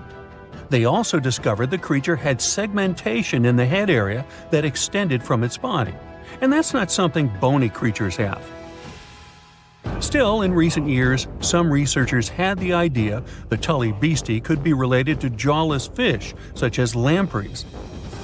These fellows belong to the most ancient group of vertebrates, and are not pleasant to see either. In the case of lampreys, we're not talking about extinct animals. They're still out there somewhere, wandering the ocean and scaring other animals, or you, if you see it in the northern and western parts of the Atlantic Ocean where they live. And they've been here really long, even before the dinosaurs. A long time ago, long before humans or I even existed, there were eurypterids, weird creatures from a group we call arthropods, which includes spiders, insects, and crabs. But eurypterids were unlike anything you've ever seen before. They had a body shape similar to horseshoe crabs, with many segments that made up their body. Instead of legs, they had special appendages at the front that acted like oars. Some even call them giant scorpions, but most eurypterids were actually quite small, except for this special one, which was truly enormous. It could grow to a staggering length of about 8 feet. Wow! The next time you see a crab scuttling along the beach or a spider swimming its web, remember, we're lucky we only got mild versions of their ancient relatives, which, by the way, disappeared hundreds of millions of years ago. Whew. Now, some eurypterids were pretty fierce and fast predators. They would swiftly swim after their prey, chasing them down in the water. Others were more like scavengers, living on the bottom and feeding on whatever they could find along the way. They had a taste for the leftovers, like some sort of cleanup crew of the ancient oceans. Eurypterids love to spend their time in brackish water environments. It's water with more salinity than freshwater, but still less than seawater. Now imagine you're just floating around and all of a sudden you see this guy. No, it's not some weird tiny spaceship, and you won't see it floating in space, even though that's where it would perfectly fit in, as some weird creature from another planet you'd see in sci-fi movies. You'd actually see it floating in the sea because we're talking about a really small animal with enormous eyes called Dilophosaurus. Each of its eye bulbs was about a quarter of its whole body length. That's what gives it that space look, like it might live on one of the oceans under the surface where we look for life, like Europa, one of Jupiter's moons, or Titan, Saturn's biggest moon. I could easily imagine creatures like Dilophosaurus giving us a warm welcome once we get to Mars, too. Dilophosaurus had great vision. It would keep a keen eye out for any movement in its surroundings. Once it noticed something, it would swiftly launch its spiky appendages forward. At first, these things looked like tools for fixing stuff, but Dilophosaurus actually used them to capture smaller arthropods. The unusual thing is that even though it had such great eyesight, Dilophosaurus still spent most of its time catching prey in brighter waters near the surface. And yet, scientists found its fossils in the rock layers that are more often associated with darker environments, where animals such as deep-sea crinoids and vampire squids reside today. It's confusing. But one of the explanations for this says it's possible these deep-sea creatures actually lived in shallower waters in the past and later ended up in the depths as the geography of our planet changed over time. No one knew what Dilophosaurus really was. It could belong to a group of arthropods, and it seems to me that's where most of the world's weirdest creatures are. Some believe it could be related to mantis shrimp, while others compare it to blind, worm-like crustaceans that live in dark underwater caves. And check out this enormous worm lurking beneath the sandy ocean floor, patiently waiting for its next meal to swim by. These ancient creatures were like stealthy predators, perfectly camouflaged in their sandy lairs. And now, 20 million years later, scientists have found the remains of their hidden hideaways. The burrow they discovered, shaped like the letter L, was found preserved in ancient sediment on the seafloor of Taiwan. It was around 7 feet long and only an inch wide. That's where the ancestors of modern bobbit worms live. Bobbit worms have been around for a long time. They can grow to be a few inches to a whopping 10 feet long. A pretty weird creature dominated the skies at the end of the dinosaur age in North America. We know it as Quetzalcoatlus, and it soared above famous dinosaurs like Tyrannosaurus and Triceratops, showing them who the ultimate ruler of the skies was. Quetzalcoatlus belonged to a group of flying reptiles called pterosaurs. They were some of the biggest flying animals ever known to exist. When you think of Quetzalcoatlus, imagine an animal as tall as a giraffe. These incredible creatures had long necks, small bodies, long legs, and wings that were relatively short compared to their size. The biggest of its kind was really massive and held the title of being the largest flying creature of all time. They had long, pointed skulls, while some also had short crests at the back of their heads. And for a long time, researchers were confused about how these giant pterosaurs hunted for food. At first, some even believed that Quetzalcoatlus and its relatives were like giant vultures that scavenged the remains they would find around. They drew such a conclusion because Quetzalcoatlus fossils were found inland, away from the coast where other big pterosaurs were found, such as the crested pteranodon. Plus, many thought these fellas were skilled at skimming, which means lurking over freshwater systems and catching fish. But it appears these massive animals were actually predators with excellent hunting skills. The exact technique they used to catch their prey remains a mystery, though. Now here's another cool discovery, a specific fossil as the oldest evidence of muscle tissue ever found. This fossil belongs to a group of animals that includes modern creatures such as jellyfish, corals, and sea anemones. And it looks so cool and unique, right? It has bundles of fibers arranged in a four-fold symmetrical pattern, similar to what we see in Nedardians today. This arrangement is different from any other fossil from that period. Now, this fossil may look weird, but it helps us understand the evolution of muscle tissue in animals.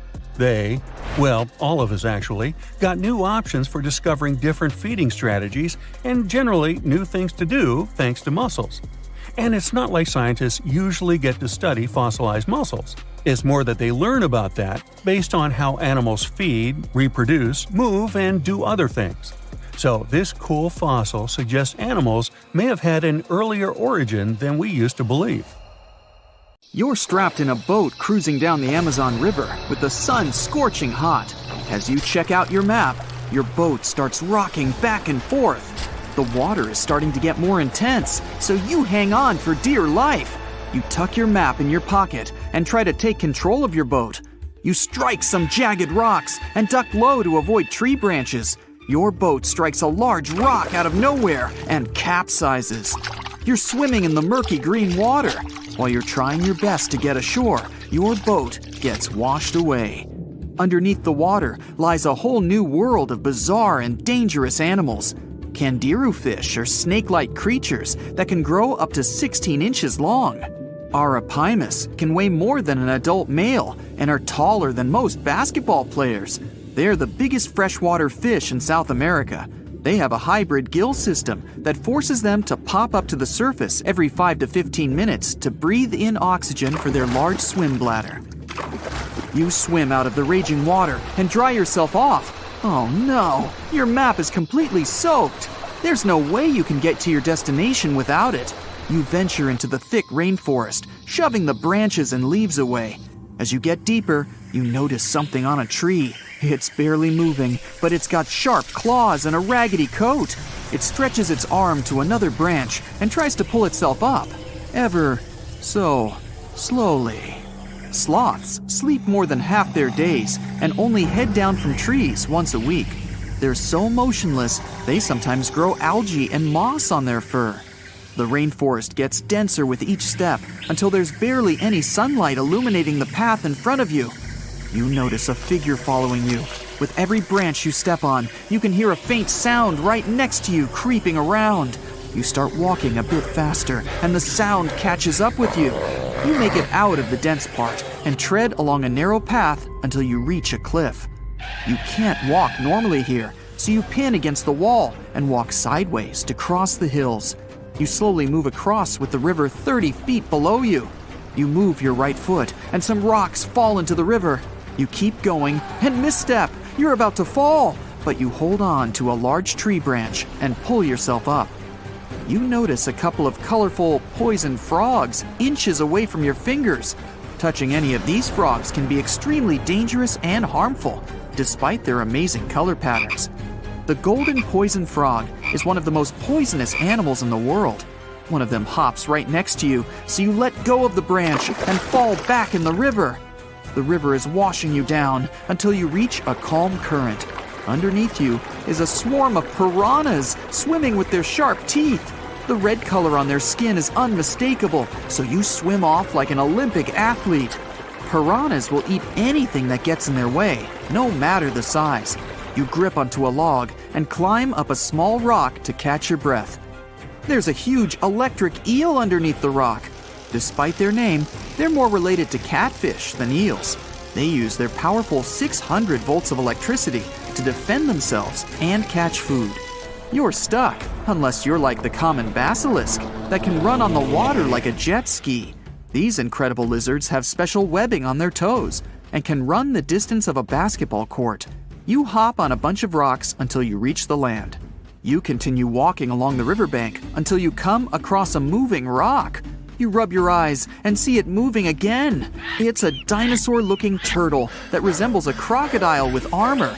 The mata mata is a freshwater turtle that disguises itself with its surroundings to catch prey. Their heads stretch longer than their bodies. You shimmy your way past it and continue. You head back into the rainforest and find a spot to rest.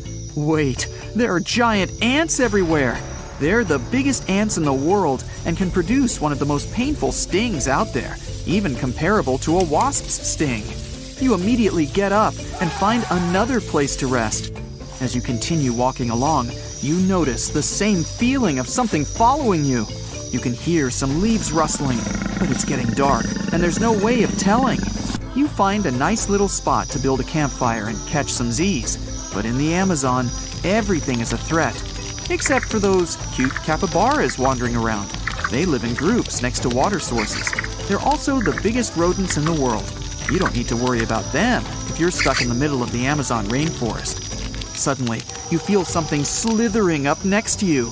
You look down and see a massive green anaconda just about to constrict you.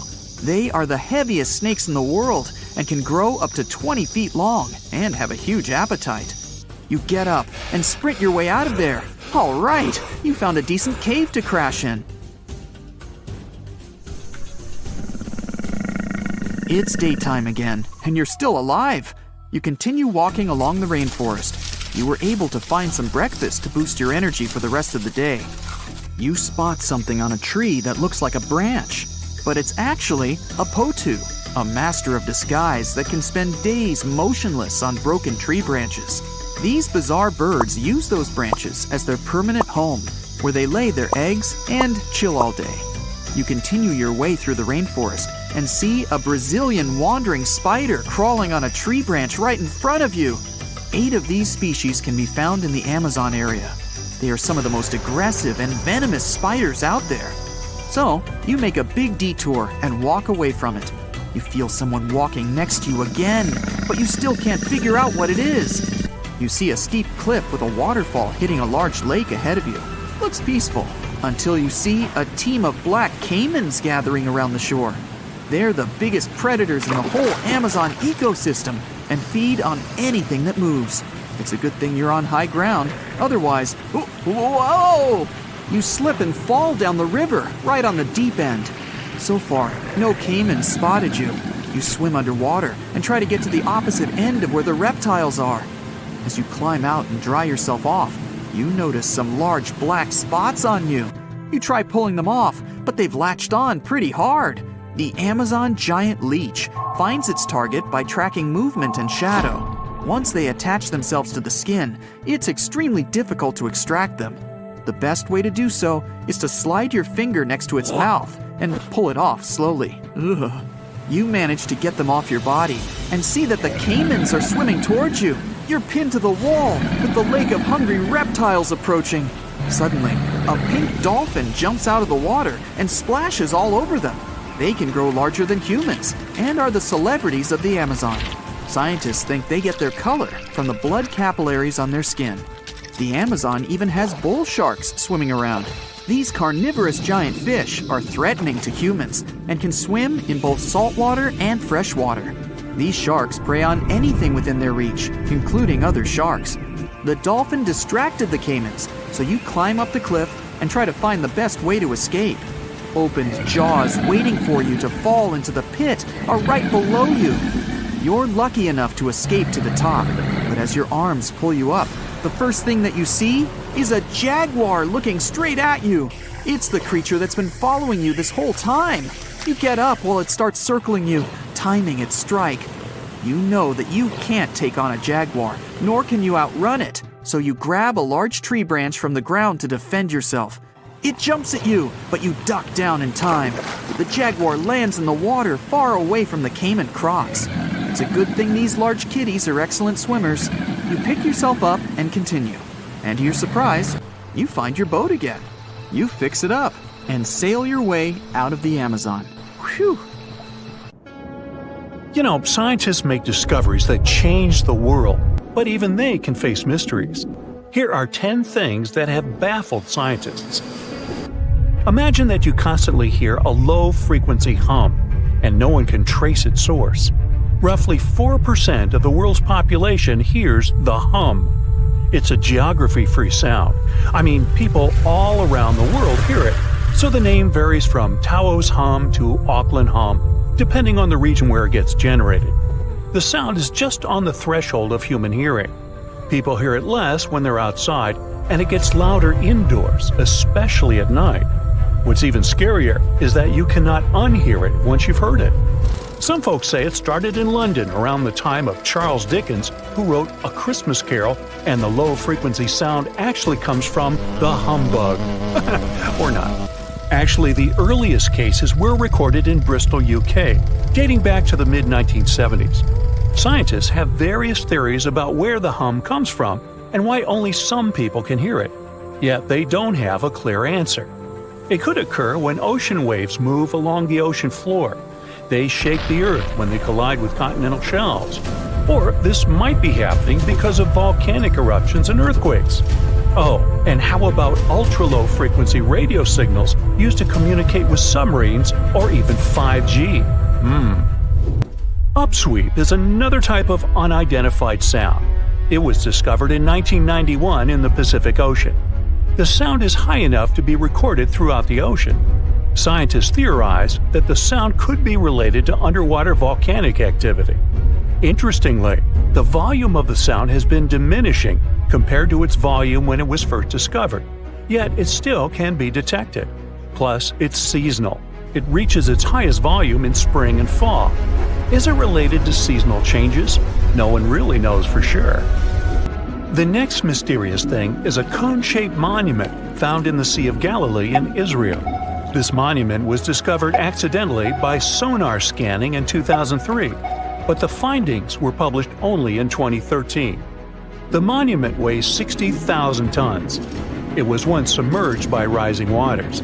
Archaeologists say the monument is enigmatic because they can't figure out where it's from. They don't know what it's connected to or its function, so this big and unusual thing remains a mystery. Now let's move to Göbekli Tepe, Turkey. This place offers you one of the most archaeologically significant sites in the world. Why is it important? Well, it has massive carved stones about 11,000 years old. To put it in perspective, they're 6,000 years older than Stonehenge. Ancient people placed these stones before they began farming or crafting metal tools or pottery. So the existence of this place goes against the chronology of civilization we're familiar with, where people farmed first and built second. Apparently, it wasn't like that. In any case, a good question is, what was the purpose of this site? Was it built to worship some spirits? Yep, archaeologists believe it might be the world's oldest temple. Okay, say this with me. Paleodictyon notusum. Yeah, I know it sounds like a chemical formula. This is a living fossil found deep down on the ocean floor. A creature makes these hexagonal burrows, that for sure. Yet scientists can't identify the artist. Now, what do I mean by living fossil? Well, Paleodictyon notusum is a creature believed to produce a burrow nearly identical to Paleodictyon fossils. Is it a worm-like animal that made them? Scientists don't know. One thing is clear, this isn't some random stuff created by geological forces. Now, speaking of fossils, take a look at this giant one. Its informal name is Godzillius. It was discovered in 2011 by an amateur paleontologist. This is a scientist who studies the history of life on Earth by analyzing fossil records. Anyway, back to Godzillius. It's almost 7 feet in length and 9 feet tall if you were to measure it upright. This fossil is 450 million years old, coming from the time when Cincinnati was underwater. It might be a fossilized algae mat, but some scientists have different opinions. This is a massive tunnel found in South America. The tunnel is at least 8,000 to 10,000 years old.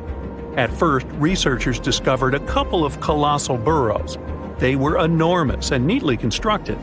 Geologists were amazed, saying they had never seen such structures before. There's no known geologic process to explain their formation.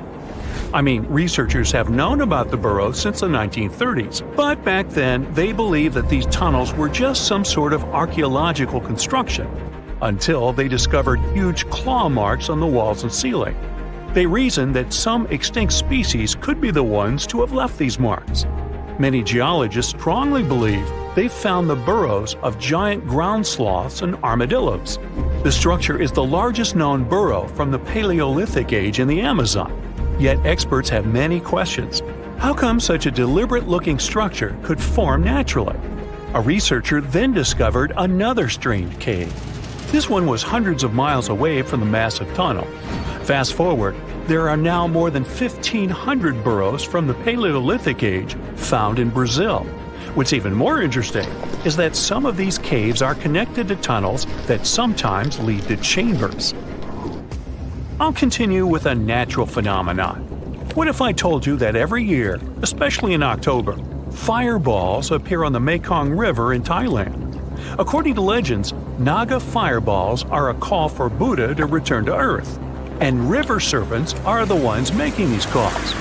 Well, that's a myth, but what does science say about it? Is it related to a flammable gas? There are no clear answers yet. These fireballs appear to rise from the water. They can go as high as almost 990 feet. They're like fireworks, disappearing rapidly. They typically glow with a reddish or orange color. I'll mention some legends too, because why not? They're thrilling. And it would be a shame not to include the one about the lost city of Atlantis.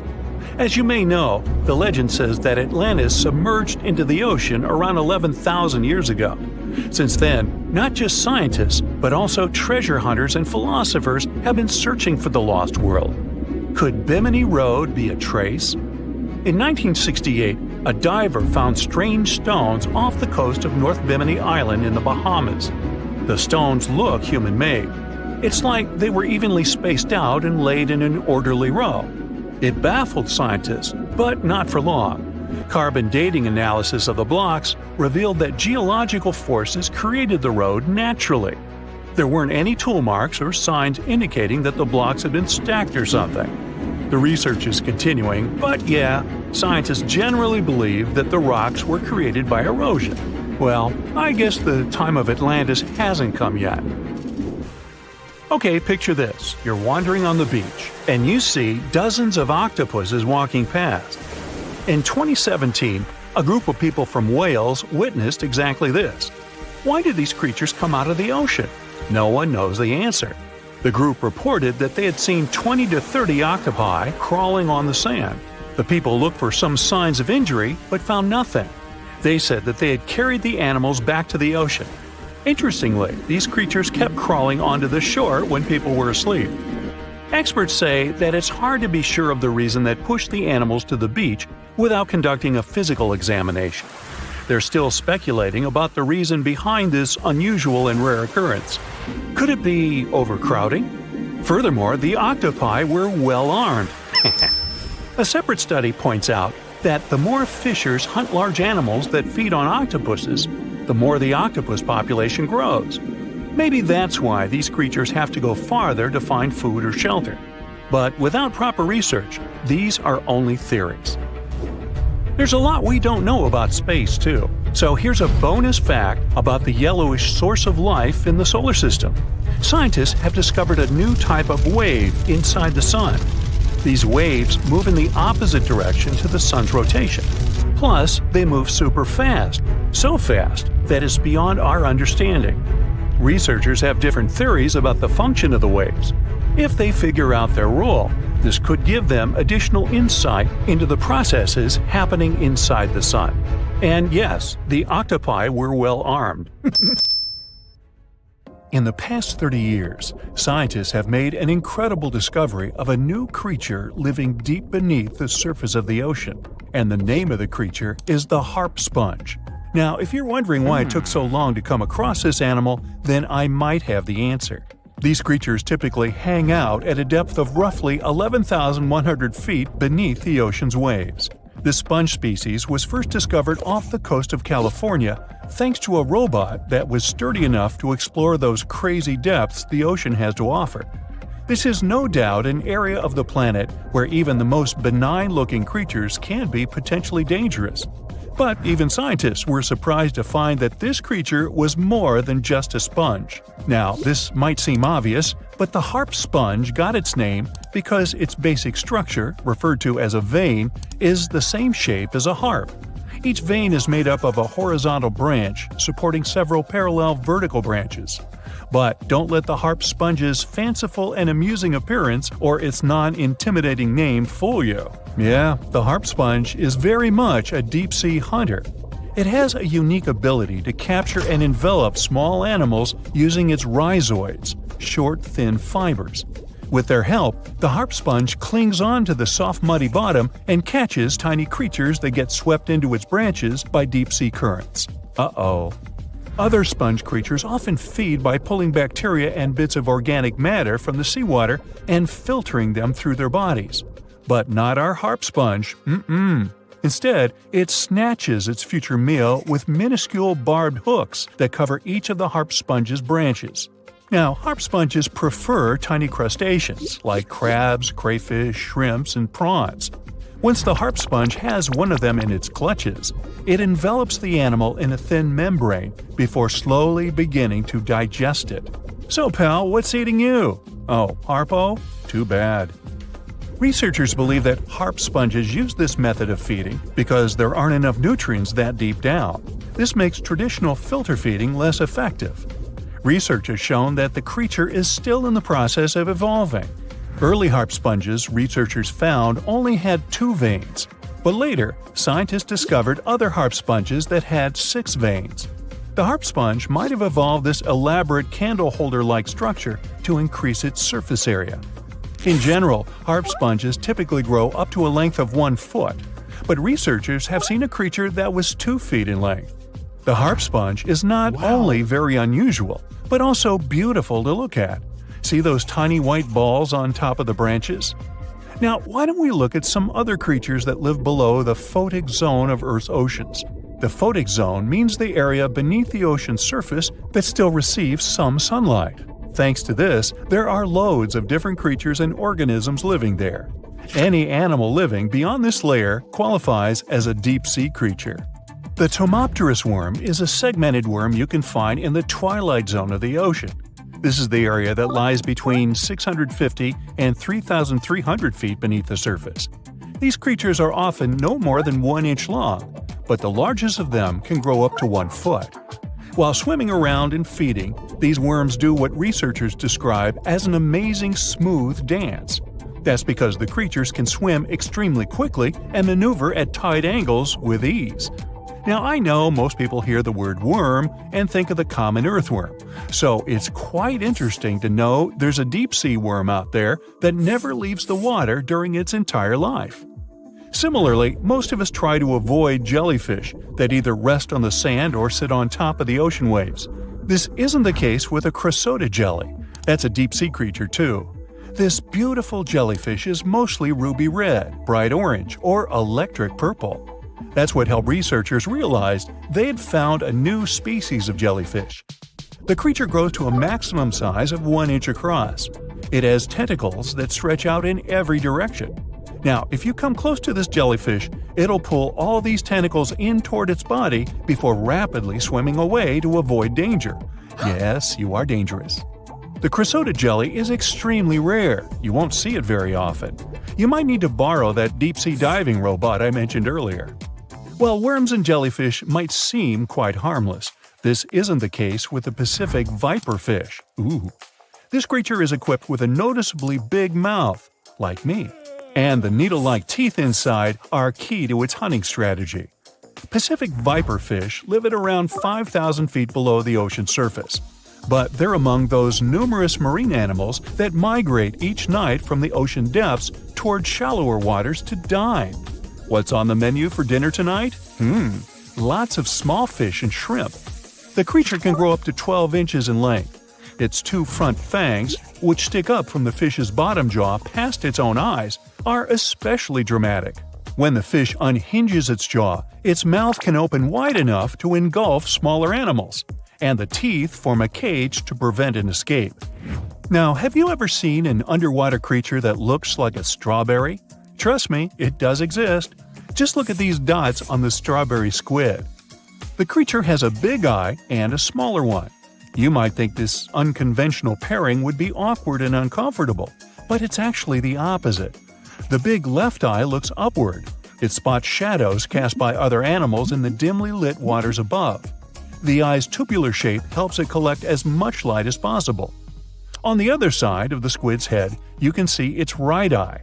It's small and looks downward. This eye searches for flashes of bioluminescence produced by animals lurking in the darker waters below. Now, bioluminescence means the production and emission of light by living organisms. By the way, the squid has a nickname. And no, it's not squiggy, although that's a great one. It's known as the cockeyed squid. This is simply due to the remarkable difference in size between its two eyes. I think I like squiggy better, and so it goes. Since light doesn't reach the deep sea, the strawberry squid's body actually looks black. This helps the creature hide from enemies, such as sharks and dolphins. In general, the strawberry squid grows to a length of 5 inches. It typically lives around 3,000 feet below the surface, but floats to shallower waters at night. Now, the feather star is a marine creature without a backbone, but with feather-like arms that radiate from the center of its body. These creatures first appeared around 200 million years ago. Related to sea stars, they look like a flower, but if you approach them, they'll quickly swim away. But not all feather stars can swim. Many species can only crawl along the bottom of the seafloor.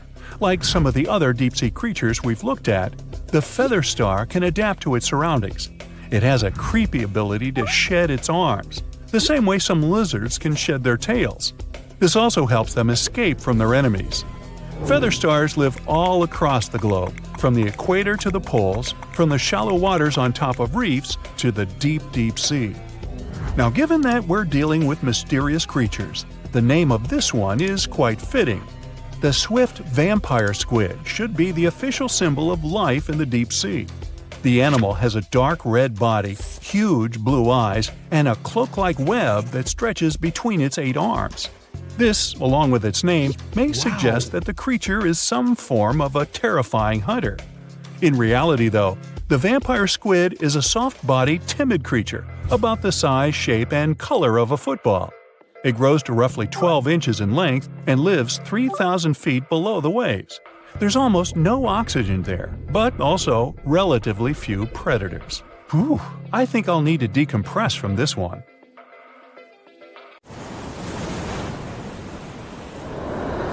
The kraken is a colossal squid, a legendary sea monster, the biggest hunk of calamari you ever saw. And if this monster had existed, the world would have changed beyond recognition. The kraken has powerful tentacles, solid muscles with suckers at the end. They're just impossible to escape. The kraken can break a ship in half or just pull it down into the depths. But the worst thing about the kraken is its size. According to old sailor stories, the kraken reached 5,000 feet in length. That's almost 10 soccer fields. Hey, maybe the kraken could play soccer. The kraken legend said the monster was so giant that sailors mistook it for a small island. In past centuries, it would have been impossible to defeat such a beast. If the kraken existed in reality, it might have had offspring. Yeah, in all the world's oceans, there would be giant monsters that could sink any ship. It's unlikely that the kraken would have competitors in its habitat, so its population would grow strongly. Since the kraken is enormous, it would need lots of food, so the population of other large sea animals would fall significantly. Blue whales, great white sharks, other giant squids, all the big sea creatures would be endangered. Many people are starving because of the reduction of large fish in the ocean. Urban economies that rely on fishing will be in decline. Prices for small fish around the world are getting more expensive because it's unsafe to fish. To defeat the kraken, you need powerful weapons, but the monster is tough to catch. The kraken belongs to the cephalopod genus. This species includes squid and octopus, some of the most intelligent creatures on the planet. The kraken is a skilled hunter and will never fight in the open. So, what can you do? You can't track the kraken because it approaches from the depths, not the surface. Though you may be able to tell that the monster is somewhere nearby if a lot of fish surface.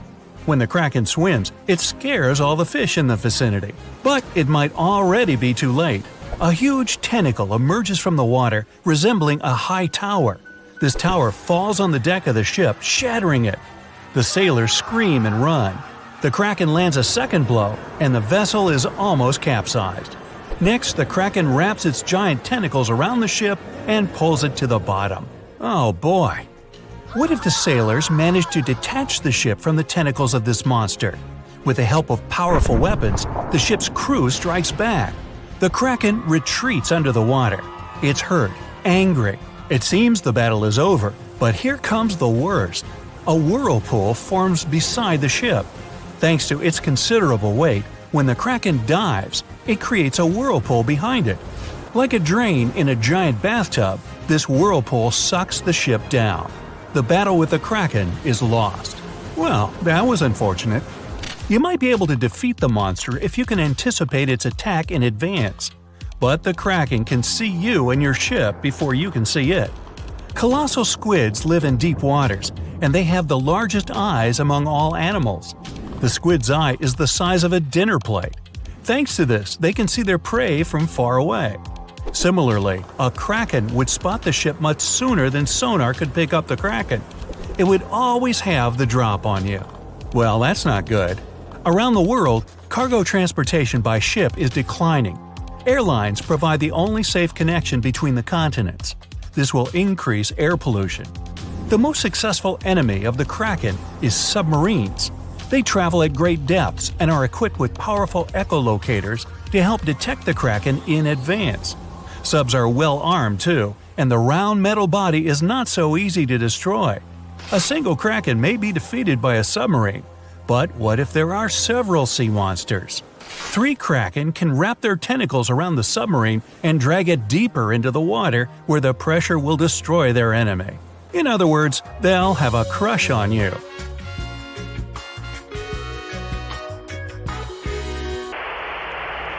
The existence of the Kraken will have dramatically changed the development of many countries. What if Christopher Columbus, on his famous journey, noticed an island that he thought was the New World? He approaches it, but tentacles emerge from the island and sink Columbus's ship. The colonization of North America is delayed, maybe until airplanes are invented, and the first crewed flight wasn't until the 20th century. There would be no Hollywood. There would be no hamburgers, no famous American music playing. There wouldn't be YouTube, which means you wouldn't be watching this video right now. Worst of all, the internet wouldn't exist either.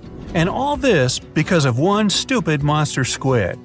The Vikings wouldn't sail on their long ships to raid and settle foreign territories. The history of Norway, Sweden, Finland, and other Nordic countries would have changed drastically. Hey, maybe the Titanic wouldn't have hit an iceberg, but a giant sea monster instead. Though it's unlikely that people would take trips on huge ocean liners in a world where the Kraken exists. Maybe though, the Kraken isn't all that aggressive. Still, they need a lot of food, and because of the growing population of these monsters, there will be much less food in the ocean. Therefore, the Kraken will increasingly come to the surface for hunting. In the future, the Kraken will migrate closer to the shore. In many countries, people then are not allowed to swim in the ocean.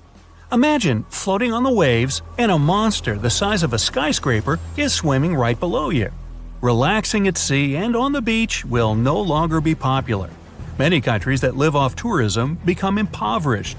When the Krakens grow hungrier, they try to capture prey from land. A huge squid could attack small port cities. Houses, docks, streets, everything can be crushed. A tremendous amount of plastic is thrown into the ocean near the coasts of large countries. Billions of tons of plastic will bother the Kraken. An angry, hungry monster can attack bridges like the Golden Gate Bridge. Imagine that a huge squid surrounds the bridge and blocks all traffic. Some of these squids could break the strong cables with their power, and the entire structure would collapse into the water. Ooh! It's good that the Kraken doesn't really exist to swim in our seas and oceans, at least as far as we know. But could the monster have actually existed? Legends stretch back years, but scientific evidence appeared in the middle of the 19th century. In 1857, a 3-inch diameter squid beak was discovered on the coast of Denmark. Other huge squid remains were found in the Bahamas, and then scientists were convinced that gigantic squids existed. While colossal squid has been officially discovered since then, it's been more than 100 years, and we still don't know what max size they can grow to. The fact is, colossal squids are one of the most elusive creatures on Earth. They live in the depths of the ocean where it's challenging for scientists to reach. Any dive to a greater depth requires powerful, bulky equipment. Underwater bath escapes and cameras make a lot of noise and light, which squids notice from afar. They flee before we can see them. The legend of the Kraken probably appeared because of a real colossal squid. People in the past didn't know about these creatures' existence, so when they saw one for the first time, they described it as a massive, terrible monster. It's difficult to say if these huge squids were the size of a small island, because the truth is, we've only studied about 5% of the ocean. It may be that in its depths, monsters much more terrible than the Kraken swim. Like my nephew, Peter. If you draw up a map, trace a line connecting the island of Bermuda, Puerto Rico, Miami, and back to Bermuda, what do you get? The infamous triangle, known for swallowing thousands of ships and aircraft over the centuries. But there's a new mystery to this already enigmatic place. Something's lurking deep in the waters below, and it's leaving bizarre clues of its existence. Splash! Your submarine hits the water surface. You descend 100, 1,000, 2,000, 3,000 feet. It's getting darker. The sub's walls creak as the pressure grows. Over 1,400 psi. It's like the weight of a grand piano squeezing every square inch of your body from all sides. You've made it to your destination. All that's left is to spot the beast. Just in time. Among the black void, you see a bright green glow off in the distance. It's getting closer. As it approaches, it gets bigger. This is it! The creature that's been leaving strange circular markings on fish, dolphins, whales, and even other sharks. Behold, the cookie-cutter shark! Don't let its size fool you. It may be no longer than a bowling pin, but this creature is a parasite. It attaches itself to other marine animals using its neatly arranged, serrated teeth. With one bite, it fills its belly, detaches, and goes on about its day. Its mobile snack also swims away with its life. The only evidence of this rendezvous, a cookie-shaped mark on its body. Don't assume you're safe in your submarine. These bold little guys have been known to go after subs too. You decide not to risk the shark punching a hole in the only thing keeping you from being squished to a pulp by the surrounding water. You journey on to meet other bizarre creatures lurking in the Bermuda Triangle. At twice the depth, you'll find the dragonfish. Unlike other deep water inhabitants, these things produce light in the infrared range. Blue and green is what other fish stick to. This gives the dragonfish a huge advantage. It provides itself with light that other marine dwellers just can't perceive. Things that want to eat the dragonfish can't detect this light, as well as the critters the dragonfish likes to feed on. A truly unique deep-sea dweller is the vampire squid. Neither vampire nor squid, or octopus, this thing is a unique species of its own. It has the largest eyes compared to body size of any animal on the entire planet. When the vampire squid feels threatened, it curls its arms up and around its body. Essentially, the thing turns itself inside out. Another animal to avoid down here is the terrifying bobbit worm. It buries itself in the sea floor, leaving a small part of its body out. It waits for dinner time with its pincer-like mouth parts open. What's on the menu? Other worms and fish that can be 7 times bigger than the bobbit. It uses its 5 antennas to sense when lunch is close enough to snap. In an instant, the worm launches forward and grabs its lunch with its mouth parts. It's not done yet. Once it's got its jaws locked onto its lunch, the worm injects it with venom and pulls it down into the burrow to feast. One of the deepest trenches in the Bermuda Triangle is the tongue of the ocean. This is also the secret breeding grounds of tiger sharks.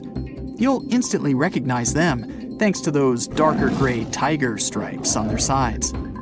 They're the second largest predatory shark species after the great white. And with a big size comes a big appetite.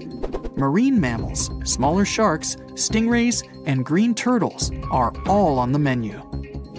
If you ever come face to face with a tiger shark, hopefully not, remember this: you can tell the fish's age by looking at its stripes. They fade over time, so the younger the shark, the more pronounced its stripes. There's plenty of zooplankton in the Bermuda Triangle. These are, usually, small organisms that are essential to the ocean's food chain.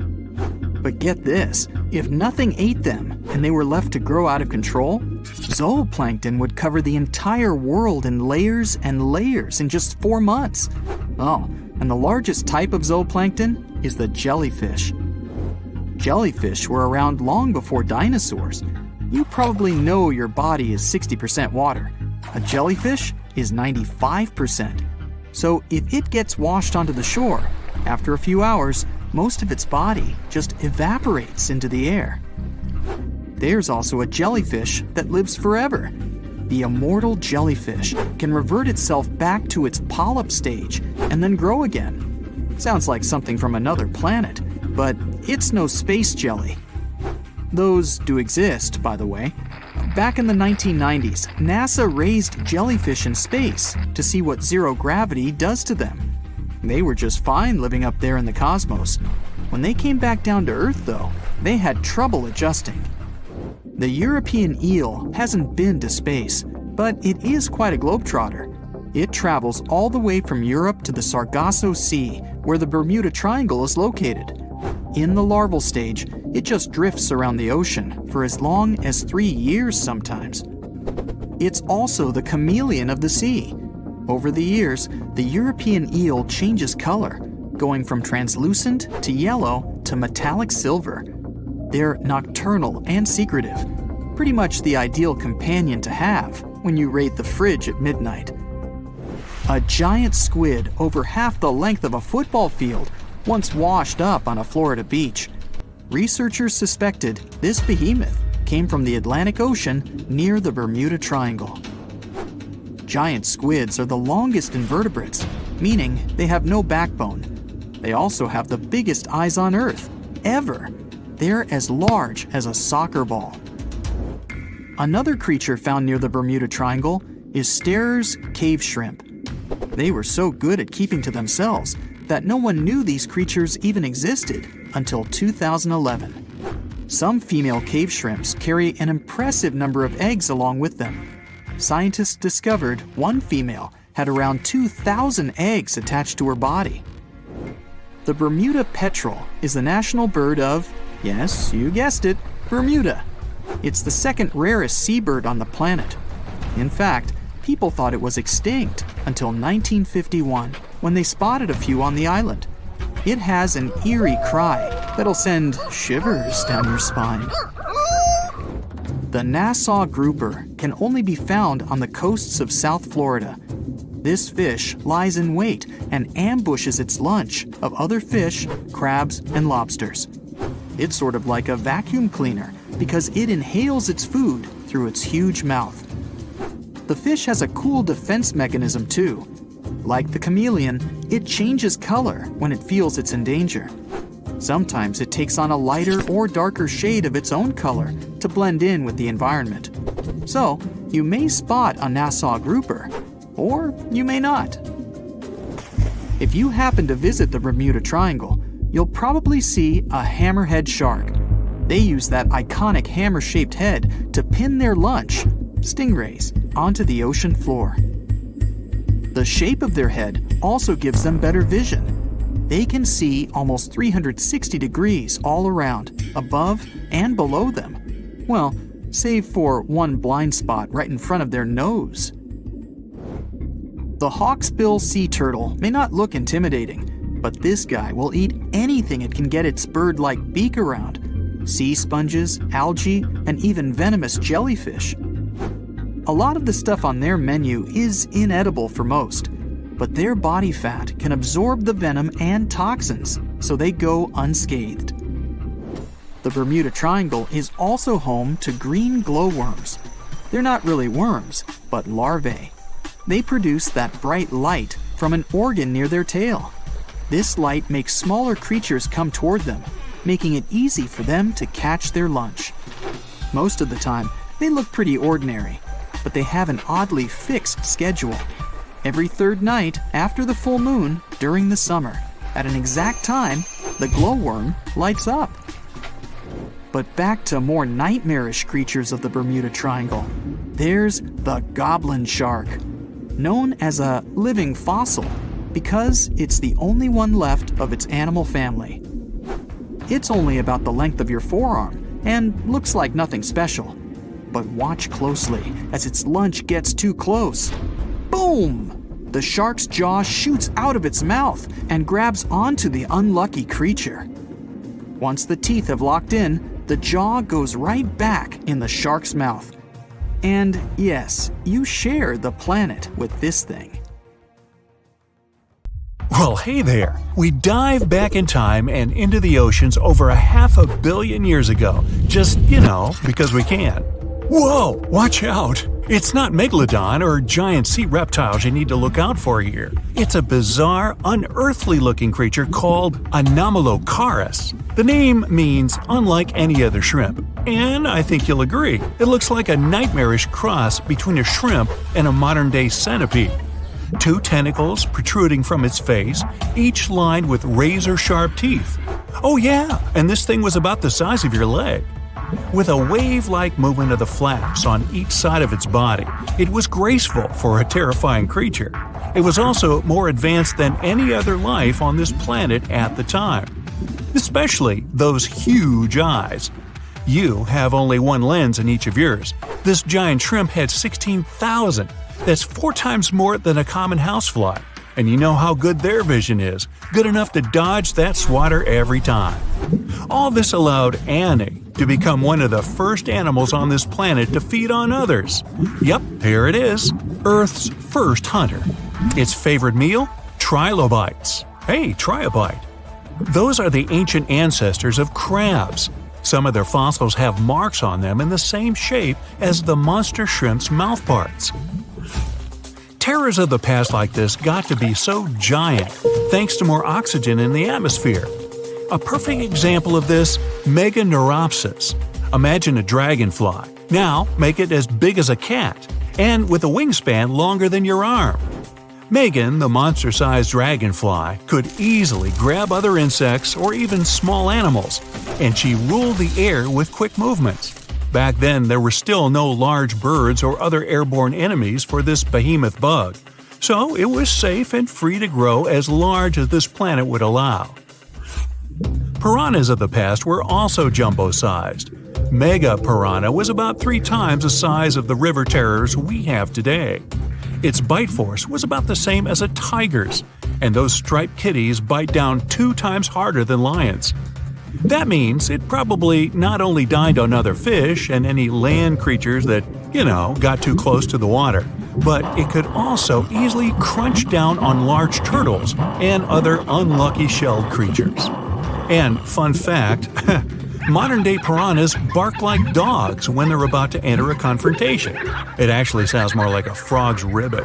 But makes you wonder, what did this mega-sized ancient cousin sound like? A bear roaring? How about giant sea scorpions the size of your bed? Go back about 460 million years, and you'd see them swimming under you. And watch out for that tail. Scientists still don't know if these creatures could use it to inject venom like your standard land scorpion, but something tells me I wouldn't want that thing anywhere near me. Then there's this guy, Therizinosaurus. Terry looks sort of like a goose with long arms. Oh, and did I mention this goose dino is about 2 stories tall and longer than a bus? Yow! Its arms make the T-Rexes look even more bite-sized, each 8 feet long, almost triple the length of T-Rexes. And on the end, razor-sharp claws the size of your whole arm. Now, don't worry about those lengthy claws too much, though. Terry probably used them to cut through giant termite nests. So, this huge reptilian goose was more interested in eating bugs and plants. Another mega monster for you, Megatherium. The giant ground sloth could look a giraffe straight in the eye and weighed as much as a hippo. It moved mainly on its hind legs and used its massive tail as support. He had huge paws with colossal knife-sized claws. The sloth could use them to defend itself from enemies and to bend tree branches in search of food. But the biggest danger to the giant ground sloth wasn't dinosaurs or saber-toothed tigers, it was our own species. Yep, humans showed up just in time to meet this fellow, and to, eat him up. Titanoboa was a terrifying 50-foot snake, as long as the great megalodon itself. It was also more than 2 times heavier than the heavyweight champion among snakes today, the green anaconda. Crocodiles were a regular on this serpent's menu. Titanoboa could swim 3 times faster than the fastest Olympic swimmer our species has ever seen. It was quicker and more dangerous in the water than outside it. And don't forget the boa part of its name. This massive snake wasn't venomous. Instead, it liked to squeeze. Remember that giant shrimp from earlier? Well, Opabenia looks like its teeny-tiny finger-sized cousin. And instead of 2 toothy tentacles, this thing had a vacuum hose coming out of its face. On the end of that trunk, what looks like a single crab claw. Add 5 eyes and a mouth under its head, and you've got a recipe for something not of this planet. Only it is. This creature used its trunk like an elephant does. Its claw grabbed food from the bottom of the ocean and brought it up to its mouth. This thing is so weird-looking that, apparently, when the scientists who discovered it presented his findings to an audience, they all laughed as if he were joking. Now, a real-life monster, the Tully monster. From a distance, it looks a bit like Nessie, that long neck and teeth-lined jaws. But get closer, and you'll see it's more like a long nose with a mouth attached at the end, like a mosquito. Its eyes are further back, sticking out of tubes all snail-like. Tully was an ancient mollusk, about the size of your forearm. It probably dined on jellyfish and shrimp 300 million years ago. Thylacus smilus will put a smile on your face as long as you don't get too close. No, it's not a relative of the saber-toothed tiger. It was a marsupial, making it more related to a kangaroo than anything. And if you compare them to body size, its fangs were actually longer than a saber-toothed tiger's. And they grew continuously. As for that beard on its chin, that's actually all chin. The lower jawbone grew down to a point under the mouth. Those fangs were rooted to the skull, going way back to its eyes. When the mouth was closed, that bony beard protected the long, sharp teeth from breakage. Staganapolis, not to be confused with Minneapolis, might look like a big crocodile with a squished-in snout, but it was mostly harmless. Its small head and very few teeth meant the reptile didn't have much to work with when protecting itself. That's what all those armored scales were for, and no need for huge fangs or long rows of razor-sharp teeth when you're a plant eater. That beak-like tip on its nose allowed the stag to dig up plants. So, really, this reptile was more like a 10-foot scaly pig than a croc. Basilosaurus was a type of ancient whale that lived on our planet about 45 million years ago. Not quite as long as a blue whale, but this guy was still big enough to munch down on other whales and even sharks. Some people believe these monsters could still exist today. Eyewitnesses claim to have seen a giant sea dragon, and Basilosaurus fits the description. Plus, 90% of our oceans are unexplored. There's plenty of space to hide a sea monster. But scientists haven't found any fossils of this ancient whale younger than 3.7 million years. So, this myth is busted. Stegosaurus is one of the most recognizable dinosaurs that ever lived. It can easily be distinguished by those huge spikes on its tail and the bony plates on its back. It was twice as long as a giraffe and nearly 5 times heavier.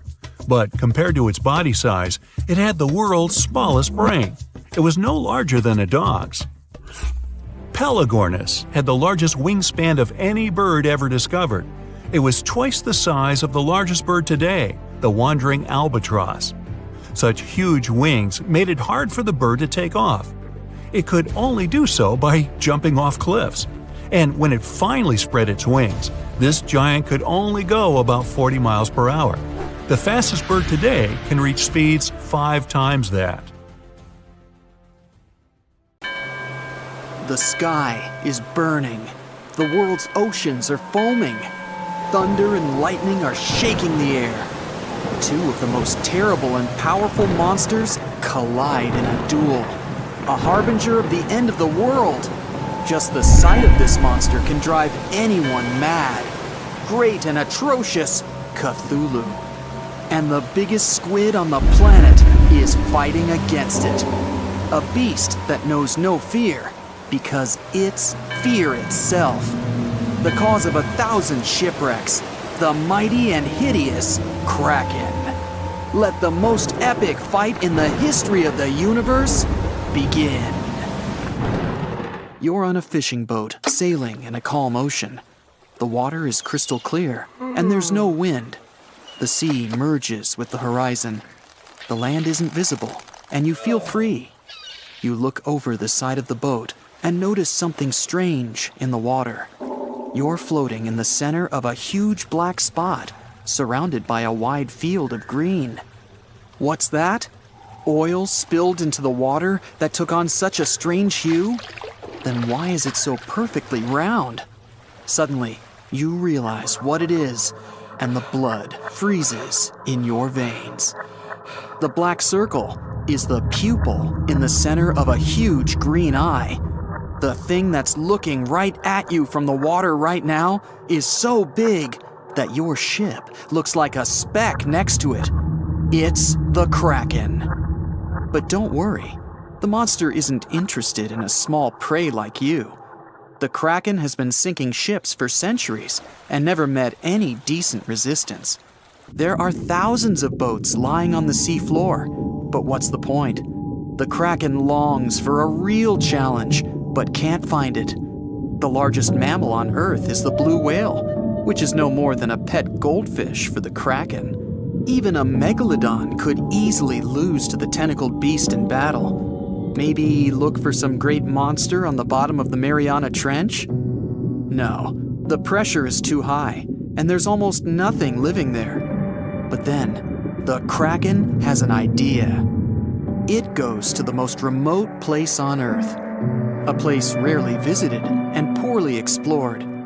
This place is called Point Nemo. Here, deep below the ocean surface, lies the ancient city of Relaya, built long before the appearance of humans, and amidst the slumbering ruins, the huge and powerful Cthulhu is dreaming. This ancient demigod has been resting here for hundreds of millennia. All this time, Cthulhu has been waiting for its hour to wreak havoc on Earth. It's sleeping, but even in its dreams, Cthulhu communicates with members of its very own cult following. It uses telepathy to get into their minds and make them do atrocious things. But all of a sudden, Cthulhu's slumber is interrupted. Who dares wake it so rudely? Cthulhu opens its angry red eyes, overgrown with seaweed, and sees a huge squid in front of it. The Kraken has finally found a worthy opponent. Immediately, it pounces on Cthulhu and wraps its tentacles around the monster's head. The fight begins. Cthulhu heavily pushes off from the sea floor and rushes to the surface, dragging the Kraken with it. Two giant monsters, larger than the tallest skyscrapers, emerge from the water. The sea is raging, and clouds are gathering over the battlefield. Enraged, Cthulhu strikes at the Kraken, but it doesn't seem to feel anything. Lightning flashes in the black and churning clouds. Cthulhu tries to tear the Kraken off itself, but the squid's tentacles firmly grasp the green monster. Meanwhile, you're on your way to Point Nemo to watch the battle unfold. You need to sail from the coast of Chile, and strange things are happening there right now. Hundreds of sailors are climbing on board dozens of ships. There are ordinary fishing vessels, as well as heavily armed and loaded Navy ships. And when you ask anyone where all these people are going, they all give you a dark look An answer into eternity. The Kraken is taking the upper hand, and Cthulhu calls its followers to help. It hopes the ships will be able to help defeat the enemy, but it'll be 2 days before the first of them arrive from land. Cthulhu finally tears off the Kraken and throws it into the water. The squid attacks again, but Cthulhu grabs it by the tentacles and lifts it above its head. Lightning strikes the Kraken, but it's no more than a spark to the giant monster.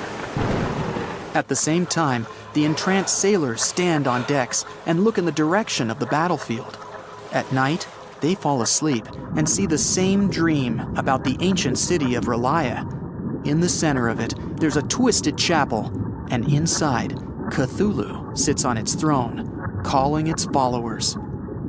Day and night and day, the monsters have been fighting each other with their last strength. And at last, tiny dots gather around them. The ships have arrived. They're ready to attack the Kraken, and Cthulhu gives them a mental order. But the Kraken has its own ace up its sleeve. It hadn't been sinking ships just for fun. Very often, it saved thousands of marine creatures caught in fishing nets. And now, they and their offspring from all over the ocean come to help the Kraken. Huge octopuses, blue whales, great white sharks, electric eels. They're all attacking enemy ships. Whales are ramming the submarines, and eels are turning vehicle engines off with their electric discharges. Suddenly, the Kraken dives under the water. Did it give up? Got scared? Not likely. Cthulhu looks out into the ocean and waits for the squid to attack. The Kraken swims beneath the fighting people and fish. It starts twisting its tentacles, creating a huge whirlpool. The ships are doomed now, and Cthulhu can only rely on itself. The Kraken is a powerful creature, but it's an animal after all, while Cthulhu is incredibly intelligent, albeit malevolent. It understands that the Kraken is a sea monster and can be defeated once on land. Cthulhu's roar shakes the skies. Lightning bolts strike the ocean. The water is boiling. The ancient city of Relia is rising from the bottom of the sea. The Kraken can't escape here. It needs water. The squid fights Cthulhu with the last of its strength, but without its element, it quickly loses. Cthulhu is victorious. Now, being woken, it's going to destroy the rest of the world, as was foretold. But the fight couldn't have gone unnoticed. Thanks to satellite data, the world already knows what's happened, and a plan has been devised to put down the ancient monster in case it wins. Fighter jets enter the scene and attack Cthulhu. The monster raises its arms to the sky. Clouds are gathering around it. An electric discharge sparkles in the clouds, and electricity disappears within a few hundred miles, including the electronics on board the jets. They're falling down into the water. There's no way to defeat the mythic beast. But what is it? Satellites are suddenly falling from the sky in dozens. Cthulhu didn't know that Point Nemo is the dumping ground for space debris. Since this is the farthest point from Earth, it's safe to drop idle satellites here. Right now, hundreds of them are falling on the ancient city and bombarding the monster. Disoriented by the sudden assault, Cthulhu retreats back underwater along with its city. Then and there, it decides to go back to sleep for another 1,000 years and wait for a perfect moment to ruin the world. Cthulhu's mind-controlling ability made all the witnesses of the battle forget what they saw. Humanity is again unaware of the dangers from the depths. Cthulhu doesn't want people to be ready for its awakening. If you enter these coordinates in the GPS, you'll see where Point Nemo is. In 1997, oceanographers recorded a mysterious sound from the depths of the sea. It was called the bloop and can be easily found on the internet. This event led many people to believe in the existence of Cthulhu, but the panic didn't last long. It turned out that the bloop was the sound of a glacier splitting. Or maybe it's Cthulhu that made people think that way. Who knows? think you know what lurks in the depths of the ocean? While nearly 95% of our oceans haven't been explored yet, it's hard not to let your imagination run wild. But thanks to brave explorers, deep-sea cameras, and awesome archaeologists, we do know about some pretty incredible sea creatures living in our waters today, and millions of years ago. From the 9-foot spider crab to the 60-foot prehistoric megalodon, these sea dwellers come in all shapes and sizes. But let's focus on sea creatures famous for their huge size. Can you guess which living species of whale is the largest? Well, it's not the orca, but that's a good guess. The orca is a toothed whale that can grow to anywhere from 23 feet to 32 feet, which is slightly smaller than a school bus. How about the narwhal? Nope, they're not the biggest either. These unicorns of the sea live mainly in Arctic waters and only grow 13 feet to 20 feet in length, and that's including their 9-foot tusk. Tired of guessing? Okay, I give in. The largest whale that still exists today is the blue whale. At a jaw-dropping 82 feet to 105 feet, the blue whale is not only the biggest whale we know of, but is currently the largest animal to have ever lived on Earth. Seriously. These animals are bigger than a T-Rex, and even the prehistoric megalodon. If you were to put a blue whale next to a school bus, it would look like it could swallow it. Think about that. According to National Geographic, a blue whale's tongue can weigh the same as an elephant. And their hearts can weigh as much as a car. That doesn't even sound possible. It's no wonder these giants need to eat about 4 tons of krill every day. While there aren't too many animals living today that can compete with the blue whale's epic proportions, there is an entirely different species that is a good contender, and it's not quite what you would expect. It's a jellyfish. No, I'm not talking about the little jellyfish that wash up on the shore and ruin a perfectly good day at the beach. I'm referring to the lion's mane jellyfish, the biggest jellyfish around. This invertebrate can grow up to 120 feet long. They also come in different gorgeous colors like red, purple, or even shades of orange. As if their length wasn't impressive, the lion's mane jellyfish boast a whopping 8 sets of 70 to 150 tentacles. That means they can have up to 1,200 in total. And here's the giant oceanic manta ray, the largest type of ray in the world. Their wingspan can be longer than a bus. These guys can reach 30 feet in length. They also have the biggest brain compared to body size among all fish. Unlike their stingray cousins, mantas don't have venomous tails. And while the lion's mane jellyfish and the blue whale are yet to be beaten for the longest sea creature, there is one marine creature that can grow even larger in length. The Portuguese Physalia physalis, tentacles and all, can reach a length of 165 feet long, and that's according to mentalfloss.com. While this thing may look a lot like a jellyfish, it's actually known as a siphonophore, and there are hundreds and sometimes thousands of them that are genetically identical. Their long tentacles help the organism catch prey, and its sting is fatal to most animals, even humans in some cases. What's even creepier is that if one of the tentacles comes off the organism for whatever reason, it can float around the water for days before decomposing. Even if it's detached, this tentacle can still sting you. But don't go running out of the ocean just yet. Your chances of being hurt by a Portuguese Physalia physalis sting are pretty slim. However, if you do get stung, the side effects aren't pretty, with welts, stomach cramps, an elevated heart rate, and an upset stomach. While you don't want to go anywhere near these long creatures, they sure are pretty to look at. Check out all those colors. The Shastasaurus is the biggest marine reptile that has ever existed. These predators lived during the late Triassic period, about 210 million years ago. These amazing giants could reach lengths of up to 69 feet and weighed more than 75 tons. This made the Shastasaurus as heavy as a blue whale. And if you could stand this creature up vertically, it'd be as tall as a 7-story building. Despite appearances, the Shastasaurus was actually pretty slim for its size.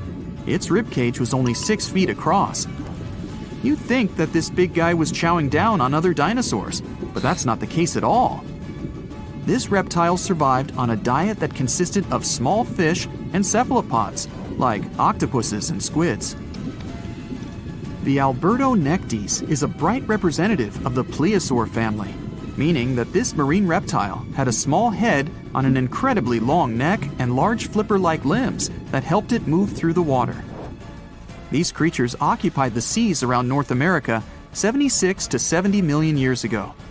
The length of this sea monster could reach 38 feet, with its neck taking up 23 feet of that length. Its neck was a true record breaker. It had a whopping 76 bones in it. No other animal known to humankind has had so many vertebrae in its neck. Scientists aren't sure why they needed such a lengthy neck. They might have used it to collect shellfish off the seabed, or perhaps it helped them capture their main prey, fish and squids. This aquatic reptile also had gastroliths in its stomachs. Some of them were as big as 5.5 inches in diameter. The Tylosaurus belonged to the mosasaur family. It dominated the shallow seas of North America about 85 to 80 million years ago. This was an enormous predator, with the biggest representatives reaching 45 feet in length. It had a narrow hydrodynamic body with a blunt, powerful head that the animal used to ram and stun its prey. Its body was equipped with agile flippers and a long tail decorated with a maneuverable fin. The Tylosaurus was a carnivore, and its diet included not only fish, turtles, and small sharks, but also other mosasaurs, plesiosaurs, and flightless birds. Meet Ophthalmosaurus. This prehistoric reptile thrived during the late Jurassic period and lived in oceans all over the world. Ophthalmosaurus weighed somewhere around 6,000 pounds and grew to approximately 16 feet long, according to newdinosaurs.com. That's about the same length as the beluga whale that exists today. It's too bad these guys went extinct before we had a chance to see them ourselves, as their cartoonish wide eyes and dolphin-like features are pretty darn cute. Of course, the Ophthalmosaurus evolved over time to become ophthalmologists, or eye doctors that we know today. No, that's just a lie. Just testing you. The Mosasaurus is a truly gigantic predator that dominated the seas all over the world about 66 million years ago. According to fossil evidence, some specimens could be more than 50 feet in length. This fact makes the Mosasaurus the biggest marine carnivore of its time. One of the most terrifying things about this creature was its crocodile-like head, decorated with literally hundreds of razor-sharp teeth, neatly organized in 2 rows on both jaws. The thing is that it was pretty challenging for the Mosasaurus to grab its prey in the water. That's why it had all these teeth, plus something special: pterygoid teeth anchored to the bones on the roof of its mouth. This made hunting and holding onto its prey much easier. The Styxosaurus belonged to the plesiosaur family and lived during the late Cretaceous period, around 85 to 70 million years ago. Upon first glance at this dinosaur, you might mistake it for a sea snake, and it'd be an honest mistake. Styxosauruses were about 35 feet in length, but over 16 feet of that consisted just of their long snake-like neck. They had a comparatively small body and weighed approximately 4 tons. Their mouths were full of razor-sharp cone-shaped teeth that they used to catch fish. They didn't need to chew their prey, thanks to the 200 small stones called gastroliths in their bellies that probably aided in digestion. At the same time, some scientists believe that the Styxosaurus used these stones to sink to the ocean bottom in search of particular types of fish. Looks kinda like Nessie to me. What's the scariest predator under the ocean? The crocodile? I don't think so. Loch Ness Monster? Please, it never existed. How about the Kronosaurus? Well, it is extinct, but you might be onto something. Let's take a look at what it'd be like if these creatures were still around today. First things first, what on earth was it? The Kronosaurus was a marine carnivore that lived in the cool, high-latitude Eromanga Sea. It covered vast areas of inland Australia between 90 and 120 million years ago. during the early Cretaceous period. Near-complete fossils of the creature were also found near Colombia, which is a country that has a noted connection to prehistoric reptiles and turtles. This fact makes it extremely possible that the monster I'm about to describe existed worldwide. You might have heard saurus and thought, oh, it's a dinosaur. But these were actually reptiles. They were the largest member of the Plesiosauridae family, referred to as plesiosaurs. Fossil evidence suggests they weighed over 20,000 pounds and were roughly 30 feet in length. Just to put that in perspective, the longest crocodile ever measured was a saltwater crocodile by the name of Lolong from the Philippines. It was 20 feet in length and weighed just under 2,500 pounds. And that's still 10 feet shorter and incredibly lighter than the average Kronosaurus, making the crocodile seem like nothing more than a glorified goldfish in comparison. Despite its terrifying length, the most physically daunting feature of the Kronosaurus was its head. Its skull was about 8 feet long, which was actually proportionally large given the size of its body length. Anything that was unfortunate enough to end up inside the Kronosaurus's mouth may have been given false hope. After all, the teeth of the beast weren't actually that sharp. On second thought, I take that back. I wouldn't feel confident around a toothless snake, let alone being inside the mouth of this monster. But it's true that the Kronosaurus's teeth weren't sharp, especially when compared to other carnivorous reptiles, such as crocodiles and alligators. The teeth of this prehistoric sea creature were instead conical. This means that they were cone-like in shape. Unfortunately, this lack of sharpness didn't make them less dangerous. The teeth were enormous and could be up to 12 inches long from the crown tips to the bottom of the roots. This obviously meant that the Kronosaurus had an extremely powerful bite. It was estimated to be up to 30,000 newtons, which is almost twice as powerful as the bite of a large saltwater crocodile. Because of the bluntness of their teeth, they weren't suited for twisting their prey once in their grasp, but the size and shape of the teeth made them perfect for simple open and shut biting. They would have had no problem crushing hard objects such as the toughest of shells any sea turtle could offer. Just like crocodiles, the Kronosaurus is believed to have had a short neck. This may have been an adaptation to allow the beast to successfully catch small, evasive animals. Their body, in general, was fusiform and streamlined. This means it was narrowed at both ends and had very little resistance to the flow of water. The Kronosaurus was also equipped with 4 paddle-like limbs. The hind limbs were larger than the front ones. They could span approximately 7 feet in diameter. All in all, this set the Kronosaurus up to effortlessly propel itself through the waters and be an ultimate predator. Predator X, if you will? That's the name that was given to the fossil of a creature discovered near Svalbard, a Norwegian island group, in 2009. The fossil was identified as a 50-foot-long, 100,000-pound monster with a bite force of 33,000 pounds per square inch. This might be the highest bite force of any known animal. Although Predator X is yet to be classified as any specific type of animal, it was definitely a plesiosaur like the Kronosaurus.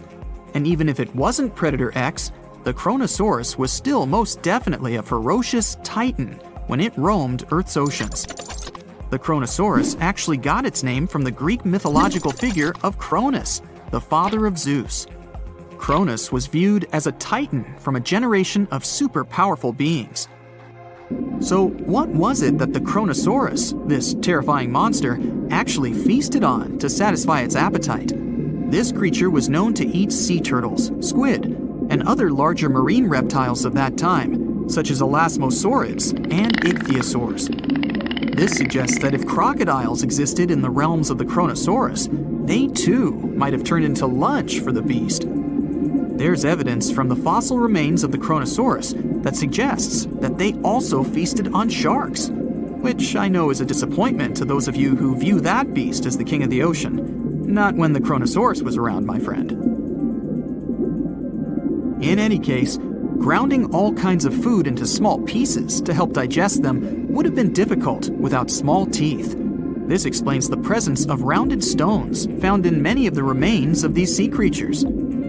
researchers believe these stones may have been swallowed to control buoyancy or to help process food. It's also entirely possible they were accidentally swallowed while feeding on other animals from the seafloor. As if the Kronosaurus even needed to be a meanie with its already existing power and size, there's also evidence to suggest that it indeed might have been. It turns out that after using all its impressive attributes to catch its dinner, the Kronosaurus first liked to play with its food, like a cat does with a mouse. I guess since the hunt was so easy for them, they needed to get their fun from somewhere else. Well, I think now you should have a good idea about these creatures. So let's ask ourselves what it would be like if they were still around today. And by the way, why aren't they? Well, the Kronosaurus was completely finished off by the same KT meteor that took out the dinosaurs 66 million years ago. But even before this catastrophic event, they were coming under increased pressure from an even bigger and more vicious family of carnivorous marine reptiles known as mosasaurs. You can't always be a top dog, I guess, or rather, top marine reptile. But what if this never happened, and they were still roaming Earth? Well, this might be obvious, but can you imagine what kind of impact that would have on sea tourism? Based on the impact that famous movies about sharks and killer whales had, what do you think the presence of a Kronosaurus in the ocean would do to beaches? The very creature that would eat sharks and whales for breakfast. Beaches would certainly become a great place to go for a quiet walk, because nobody else would even be there. And what about such activities as boating, surfing, and scuba diving? You think anyone would dare try them, knowing that this 30-foot beast could be lurking beneath them? Let's give humans some credit and assume most of them wouldn't. This would cripple the global sea tourism industry, which is responsible for earning roughly $143 billion every year. Just to make sure this shocking point hits home, the most expensive yacht to ever roam the ocean was called the History Supreme.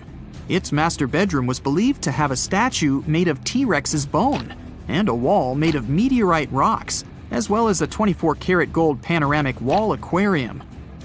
Anyway, this yacht was worth nearly $5 billion, meaning you could buy 38 of them with the money lost in potential damages to sea tourism caused by the Kronosaurus. I'm sure that the yacht's owner was happy the beast never made an appearance in their luxurious aquarium. So luxurious, in fact, that some people believe the History Supreme, reportedly owned by some business genius from Malaysia, never even existed. Rumor has it that it was simply an elaborate hoax fabricated by the supposed designer. Anyway, I don't think the trouble would just stop there. People could actually be in serious danger, regardless of being near the ocean or not. No, I'm not about to tell you that this thing would grow legs, adapt to living on land, and start picking us off one by one. At least, I hope not. I'm just going to point out the damage that the Kronosaurus would inflict through its devastating impact on sea trade. In America, ocean transit accounts for 76% of national trade. On top of this, more than 100 vital pharmaceutical products originate in the sea. I'll also state the obvious and point out that the ocean is a huge food source for us humans. The presence of the Kronosaurus could have a great impact on our relationship with the ocean, something we usually take for granted. This is going to be a very unusual match, but I bet it'll also be spectacular and intense. In the left corner, we have Megalodon. This species went extinct about 3 million years ago, but there are good reasons why it's now a legendary animal. It's the biggest shark that ever existed, and it was a super powerful predator in its time. And a round of applause for our contender in the right corner, Titanoboa. This one's way bigger than any other snake. It lives in the swamps of Colombia, and it's the real boss of the area.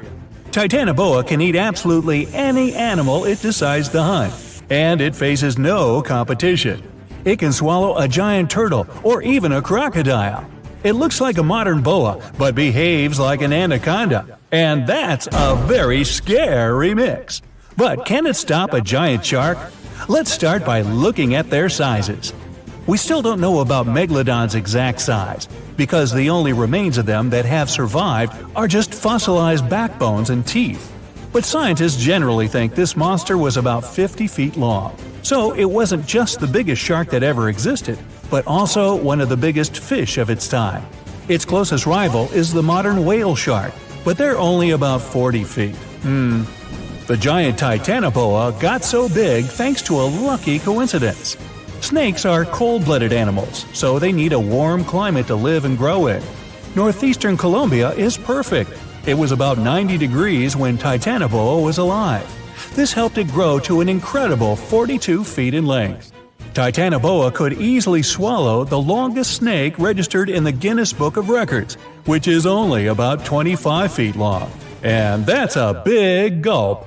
So we have 50 feet versus 42. The first point goes to Megalodon. What about weight? Titanoboa is about 2,500 pounds. That's heavier than a small car, including the passengers. But it might be even heavier if you run into Titanoboa after it's had lunch. In that case, you can add a few hundred pounds more from the turtle or the alligator that it just swallowed. If you put Titanoboa on some very large scales, you'd need 5 giant anacondas on the other side to balance them out. But Megalodon is an incredible 50 times heavier than Titanoboa. The average adult female weighs between 27 and 59 tons. That's as much as an empty Boeing 737 airplane. And that's without carry-on luggage either. Luckily enough, Megalodon can't fly. So obviously, Megalodon wins in the weight category. That's one more point to the ancient shark. Although having such a large weight makes it difficult for the shark to move, and also means it's a little clumsy. Which leads us to our next category, speed and agility. Megalodon can swim at about 16 feet per second. That's enough to make it the ultimate predator, but it's still slower than plenty of other species. If Megalodon was swimming in a pool and Usain Bolt was running along next to it, he would be twice as fast. His top speed is almost 40 feet per second. Now, a sailfish, which is the fastest sea creature, can reach about 100 feet per second. Megalodon's size and weight make it turn really slowly, just the same as a large truck. So, when it attacks, the shark has only one chance to strike. If it misses, it has to go around for a second attempt. This gives its prey more than enough time to run away. Titanoboa isn't that fast either, especially on land. But when the giant snake is in the water, it can swim at a speed of up to 12 miles per hour. Not much, but enough for it to escape from Megalodon if it needs to. It's learned to swim so well because water is its main hunting ground. And because Titanoboa is a snake, duh, it also has incredible mobility. It can wriggle around and change direction very quickly, so it can easily dodge Megalodon's bite.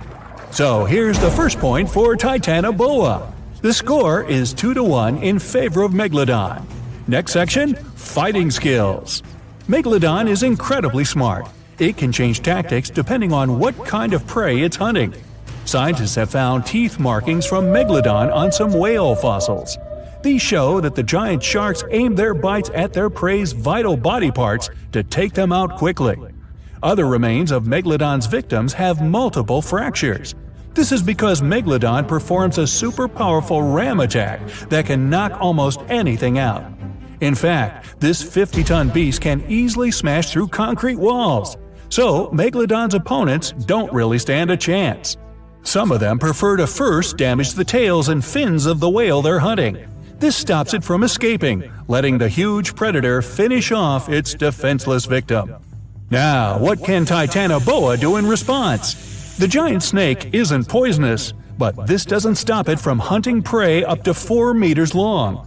Its bite has a very special design. The structure of its teeth and jaws lets Titanoboa really clamp down on the body of its prey, so there's no escape. When hunting, Titanoboa uses similar tactics to an anaconda or a boa. By that, I mean it uses its powerful muscles and weight to stop its prey from moving. It deploys all of its strength to take away the animal's energy, making it helpless. So, Titanoboa is not only really speedy and agile, it can also fight its corner pretty well. It's definitely earned a point in the fighting skills section. The score is now 2-2. That's a tie going into the final round. We've got one more section before we find out which of these ancient monsters will win. Up now is fighting tools. Apart from its ramming power, Megalodon has something else up its sleeve, even though it really doesn't have arms or wears a coat. Let's take a look at its jaw. Its teeth are about 7 inches long. That's an absolute record for all known shark species in the world. Megalodon has about 250 of these deadly pointy things arranged in 5 rows. They're also really sharp, which helps it penetrate the thick skin of big animals like whales. Megalodon's jaws are 6.5 feet wide, and it has one of the strongest bites of any animal on the planet. Not only are they super dangerous, Megalodon's teeth are also really valuable. One of these ancient incisors was once found in Western Australia. The location where it was dug up was kept secret, but this didn't stop intruders from stealing it. It's probably in someone's private collection by now, and sadly, scientists missed the chance to learn something new about Megalodon. Titanoboa also has a mean set of teeth. They're thin and pointed like needles. They bend inwards in the snake's jaw like fishing hooks. This little feature helps Titanoboa get a grip on its prey and prevent the slightest chance of it running or swimming away. If the animal tries to pull itself free, it will only hurt itself even more. And remember that Titanoboa is incredibly agile, so it can strike with that bite at an incredible speed. Now, it's time for the fight itself. Titanoboa never swims in the open sea, but here Megalodon has gotten lost and ended up in a shallow swampy area off the coast of Colombia. In water like this, Megalodon finds it even harder to move around. It could bite Titanoboa just once and the fight would be over. But because the shark moves so much slower than the snake, for now he doesn't get the chance to snap those enormous jaws. Titanoboa starts attacking Megalodon, but it can't do much damage to that thick skin with its sharp but very short teeth. Eventually, Megalodon gets its chance and ends the fight with a single bite. It turns out that those huge teeth were what really mattered in this competition. Chew on that for a while. That's 3-2 and a victory to the giant shark. It was 1905. A 13-year-old boy named Ben Sands grabs his lantern and slips into the Craighead Caverns in Sweetwater, Tennessee, a place he already knew like the back of his hand. But that day felt different. He was in the mood for a little more adventure, so he left the main trail behind and went deeper into the shadows. That's when our brave teen decided to squeeze into a narrow, muddy tunnel, barely as wide as a bicycle tire. He crawled for what felt like forever. Then, after about 40 feet, he finally popped out the other side and couldn't believe what was happening. He had water up to his knees. Yep, he was standing in the middle of a massive underground lake. The chamber was so huge, the light from his lantern barely reached the walls. Then, he had a great idea. He started tossing mud balls into the darkness as far as he could, just to test the ground ahead. All he heard in return was splash, splash, splash. It was all water. What Ben had discovered would later be named the Lost Sea, which is considered America's largest underground lake. It's also the second largest non-glacial subterranean lake in the world. The only one bigger is Dragon's Breath Cave, hidden on private land in Namibia. The underground lake in Craighead Caverns is so massive and mysterious, we haven't fully explored it. Thanks to top-notch equipment, divers have discovered more than 13 acres of water-filled rooms beneath the surface. But the visible part of the Lost Sea stretches only about 4 acres. One time, a brave diver entered one of the submerged chambers with a sonar device in hand. This kind of equipment works by sending out sound pulses underwater. When those sound waves hit something, they bounce back. Then, the device measures how long it takes for the echo to return and calculates how far away the object is. So, he was confident he could map the whole thing using sonar. But he also played it safe. He hugged the wall the entire time, the only way to make sure he'd find his way back. As he took surroundings in every direction, the results came back the same. Nothing but more water. To this day, no one has found the end of the lake, But they're not done yet. Each expedition reveals new chambers, new tunnels, and new mysteries. The funny part is, Craighead Caverns was already a well-known spot long before Ben stumbled across the Long Sea. And over the years, this cave has had some pretty unusual and kinda eccentric uses. The first people we know who used the cave were the Cherokee. The upper chambers served as a meeting place for their councils, and we know that because a wide range of Native American artifacts, including pottery, arrowheads, and jewelry, have been found in one of the rooms. Then, between 1939 and 1940, the cavern was turned into a mushroom farm. A few years later, in 1947, someone decided to build a wooden floor right inside the cave. That's when the underground nightclub known as the Cavern Tavern was born. And here's another fun fact. One of the cave's earliest visitors wasn't a person at all. It was a giant jaguar. It made its way deep into the cave about 20,000 years ago and apparently got lost in the darkness. It wandered for days before falling into a crevice far from any light. Some of its bones were found in 1939, and today they're on display at the American Museum of Natural History in New York. But I suppose nothing that's ever happened in the cave quite compares to what lies deeper inside. If you're feeling brave enough to explore its depths, you can actually take a boat tour across its underwater lake. That's right, there are excursion boats inside the cave, all powered by electric motors. It is probably a dark, cold, and strangely peaceful journey. And just below the boat, you will see some big rainbow trout swimming around. They weren't always there. People actually brought them in and released them into the underground lake. And according to visitors, the guides explained that it was all part of a bigger plan. They wanted to see if the fish would find an exit and reveal a hidden tunnel to another body of water. But the fish stayed put. So now, visitors have something else to look at during the ride. And since there's no natural food in the cave, the trout have to be fed by hand every single day. Guides also mentioned that one of the most fascinating features of the caverns isn't the lake or the trout. It's a crystalline structure known as anthodites, also called cave flowers. These are fragile, spiky clusters, and they are rare. Really rare. Now, here is a question. If Ben Sands discovered a lost sea out of nowhere, does that mean we could still find something similar? Well, yes. There are probably still many underground bodies of water hidden around the world. In 2016, for example, a massive reservoir of water was discovered deep beneath the Uturuncu volcano located in the Andes. But it's not like a calm, friendly lake. The water is dissolved into partially molten rock, so it's stunningly hot. We're talking about a temperature close to 1,830 degrees Fahrenheit. Then, in 2021, scientists found a huge thermal lake inside a cave in southern Albania. And in 2024, they returned to the same spot with more advanced measurement equipment. They found that the lake measures 454 feet long and 138 feet wide. That pretty much confirmed it is the biggest hidden lake of its kind we know about. Also, in 2024, a group of workers from a travel agency was exploring Tung Cave in Vietnam when they suddenly came across a mysterious lake, hidden way down in a part of the cave that hardly anyone ever sees. Its water reflects a transparent emerald or greenish color, making it look unbelievably beautiful. This spot will probably be open to tourism very soon.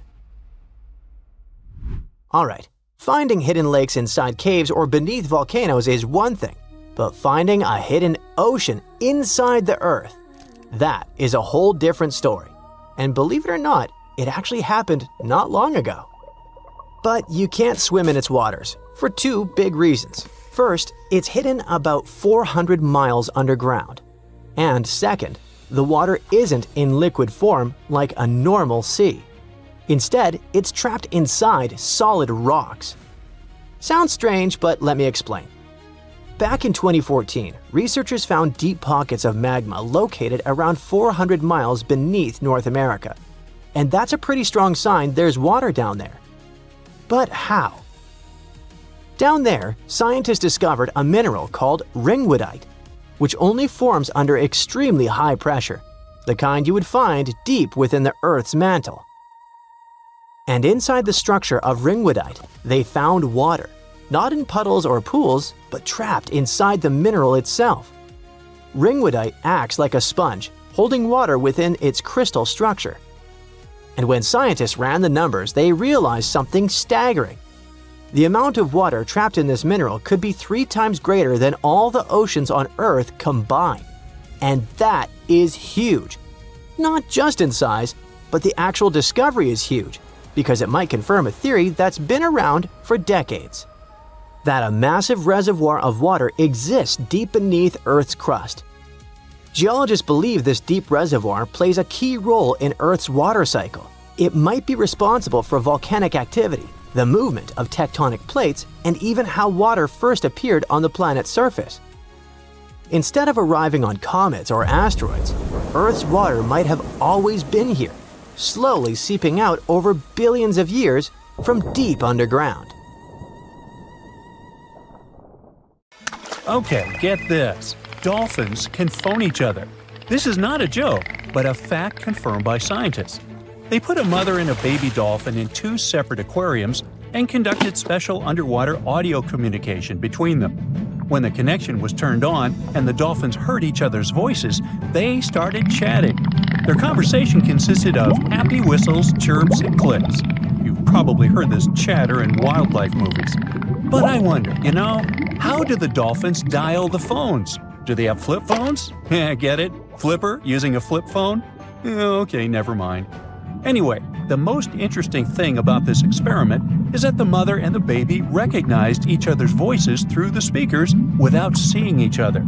They were talking fast, like it was a normal dolphin phone conversation. Think of a dog that hears its owner's voice from a phone speaker, or when you turn on a video of another barking dog. Your pet is confused and doesn't understand what's going on.